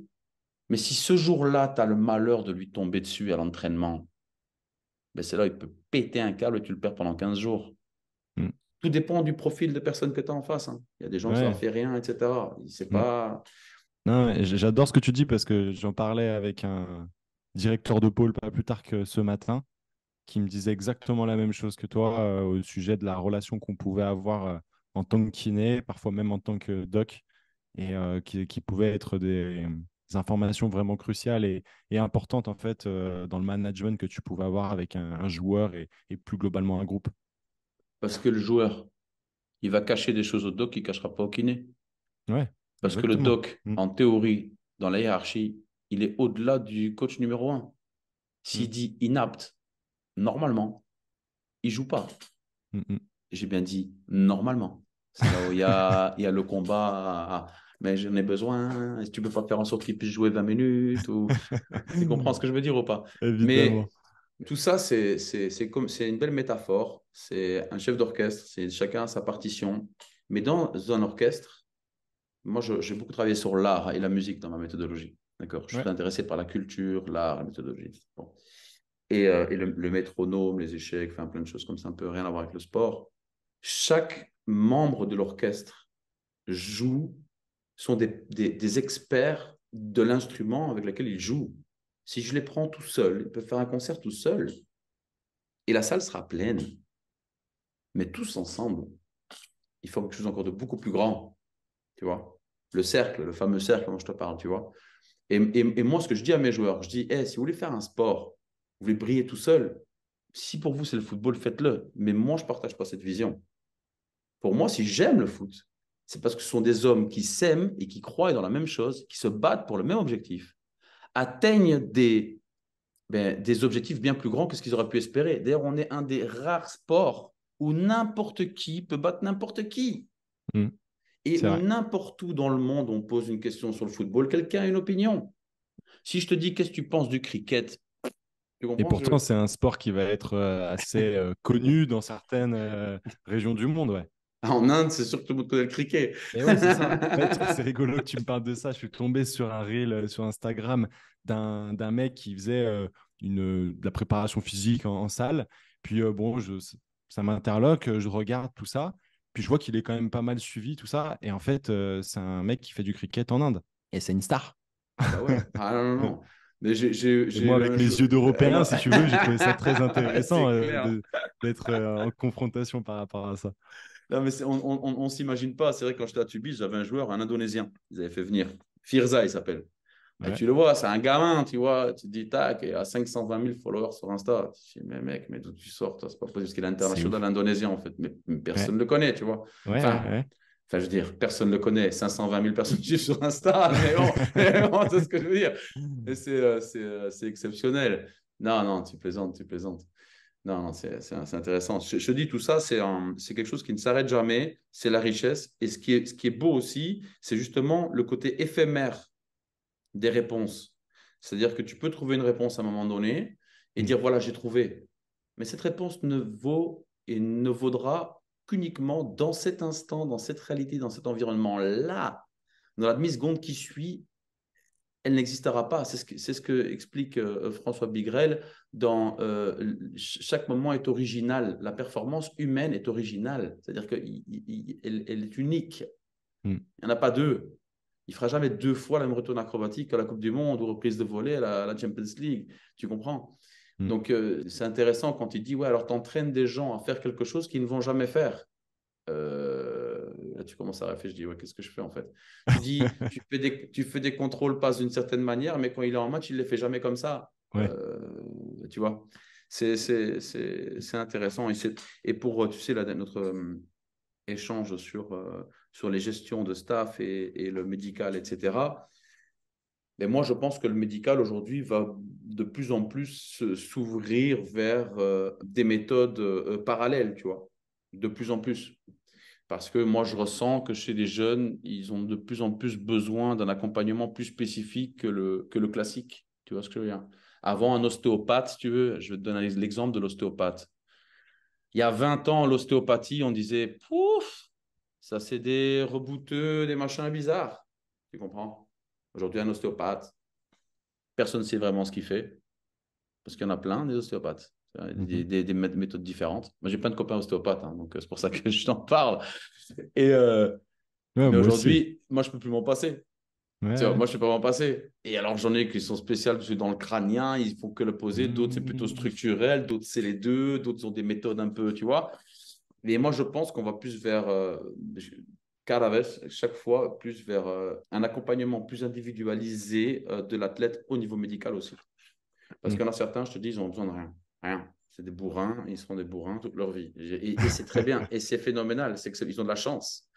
Et d'autres qui ont besoin d'être soignés aux petits oignons avec un podologue, un ostéo, un kiné, un psychologue du sport, un coach mental, un coach individuel, un réalisateur, Mm, mm, mm. un prépa physique, un spécialiste pour la récupération, une nutritionniste, pourquoi pas quelqu'un qui fait de la lithothérapie ou autre chose. Ouais, non, mais c'est ça. Mais franchement, je suis convaincu de ça. Et c'est en tout cas une des raisons pour lesquelles je fais ce podcast. C'est que justement, j'interviewe un peu tous ces spécialistes, que ce soit tous les spécialistes que tu as cités, un podologue, un ostéo, un kiné, un médecin, etc. Et aujourd'hui même un entraîneur de football qui donne en fait leur vision, qui donne des pistes de réflexion. Et puis en fait, l'objectif, c'est que les sportifs s'imprègnent de ça et se disent, OK, il y a cette possibilité-là. Ah ouais, OK. Sylvain, il pense comme ça, et moi, j'avais pas vu le football de cette manière, et c'est ça, en fait, qui vont les nourrir, et puis après, potentiellement, aller travailler avec certains professionnels et savoir pourquoi ils vont travailler avec eux, parce que ils ont su que cette branche-là, ces professionnels-là, peuvent leur apporter telle ou telle chose. Complet. De toute façon, même les plus grandes stars, ils ont leur propre staff. Mm, mm. Et ça Donc, se voit quand... dans d'autres sports. Et d'une certaine Ouais. manière, dans le foot, c'est encore assez marginal, entre guillemets, beaucoup Mhm. plus que dans un sport comme le basket, et notamment en NBA, où vraiment il y a une inclusion énorme des staffs individuels. Là, Wembanyama, et il est parti avec un staff, quoi. Et bien sûr. Avec le blé qu'il Donc, va prendre là-bas, il peut prendre un staff. ouais, Non, mais, exactement. non, mais c'est vrai, c'est vrai, c'est vrai. Et tu l'as dans. Moi, je donne souvent l'exemple des gens qui font du trail. Ouais. Quand je parle à des jeunes joueurs ou qui veulent devenir, ils me disent, ouais, je veux devenir professionnel. J'ai encore rien hier, là. Ouais, je veux devenir professionnel, machin, comment je dois faire et tout. J'ai dit, mais s'il y avait une recette magique pour devenir professionnel, tu penses bien que je l'aurais déjà vendue, hein? Hein. Ce serait bien celle-là. Mais je leur dis souvent, ils attendent tous que le club leur donne tout, en fait, tu vois. Ouais. Et je dis, tu vois le mec qui fait du trail, là, il a un boulot, il a une Mm, femme, il a mm. des gosses, c'est lui qui gère sa nutrition, donc avec des nutritionnistes, machin, etc. C'est lui qui se fait sa bouffe, c'est lui qui fait sa programmation, c'est lui qui voit avec des coachs, machin, pour l'accompagner, pour progresser dans tal. C'est lui qui est maître de l'évolution de sa carrière. Qui est proactif, ouais. Et pour moi, ça, c'est une petite graine, une petite pierre à l'édifice, mais qui fait toute la différence. Mm. Quand j'ai un joueur qui m'appelle à moi, qui me dit, ouais, Sylvain, je me suis trouvé pas très percutant dans ma qualité de centre. Je sais pas si c'est l'orientation corporelle ou si c'est mon pied d'appui ou si c'était juste la journée, je sais pas trop. Qu'est-ce que tu en penses? Déjà dans ma tête, je me dis, je pense que tu es bien parti, mon petit. Tu comprends? Qui se pose des questions, ouais. Et il se pose des questions. Il se dit, comment je peux faire mieux sans non plus devenir un peu, comment dirais-je, trop obsédé aussi, parce que la perfection n'existe pas, tout est parfait. Mm. Exactement. Ouais, ouais. Génial. Sylvain, je vais te poser la dernière question, ma Vas-y. question passe décisive. Qui aimerais-tu entendre passer au micro du squat de la performance? Alors, moi, je te dirais tout de suite Julien Sablé. Ah ouais? Bah, avec Mhm. grand plaisir. Ouais, ouais, il est génial. Tu vas l'adorer. Il a plein de choses Génial. à dire et il a une vision que je partage totalement. Avec grand plaisir. C'est vrai que Humaine et ouais. sportive. C'est vrai que ouais, aujourd'hui, il est entraîneur, hein, c'est bien ça? Ouais, il est entraîneur adjoint à Nice, en Ligue 1. Ouais, c'est ça. Et moi, je l'ai surtout connu sur ses plus jeunes années en tant que joueur de football. À Et Saint-Etienne. puis, ouais, bien évidemment. Ouais. Et puis qui était capitaine, hein, c'est bien ça? Ouais, ouais, il était capitaine. Ouais. Ouais, 400 ouais. matchs en Ligue 1. C'est pas rien, c'est pas rien. Bah écoute, merci pour la reco. Sylvain, je te laisse le mot de la fin. Ben, merci beaucoup pour l'accueil et on remet ça quand tu veux. Bah franchement, avec grand plaisir. En vérité, j'avais même d'autres questions, mais je me suis centralisé sur certaines mais ça serait avec un grand plaisir qu'on puisse échanger davantage sur le football et sur la vision du sport. Puis on remercie bien évidemment Salia qui nous a Merci mis Salia, c'est connectés, clair. C'est clair, que merci vous Salia. pourrez retrouver donc spécialisé dans le coaching mental sur l'épisode numéro 22. En tout cas, merci beaucoup à toi, Sylvain, et merci à tous pour votre fidélité. Sachez que vous pouvez nous retrouver sur nos différents réseaux sociaux directement en lien dans la description. Et je vous donne rendez-vous mercredi prochain, 18h. D'ici là, je vous souhaite de prendre un maximum de plaisir dans votre sport. Force.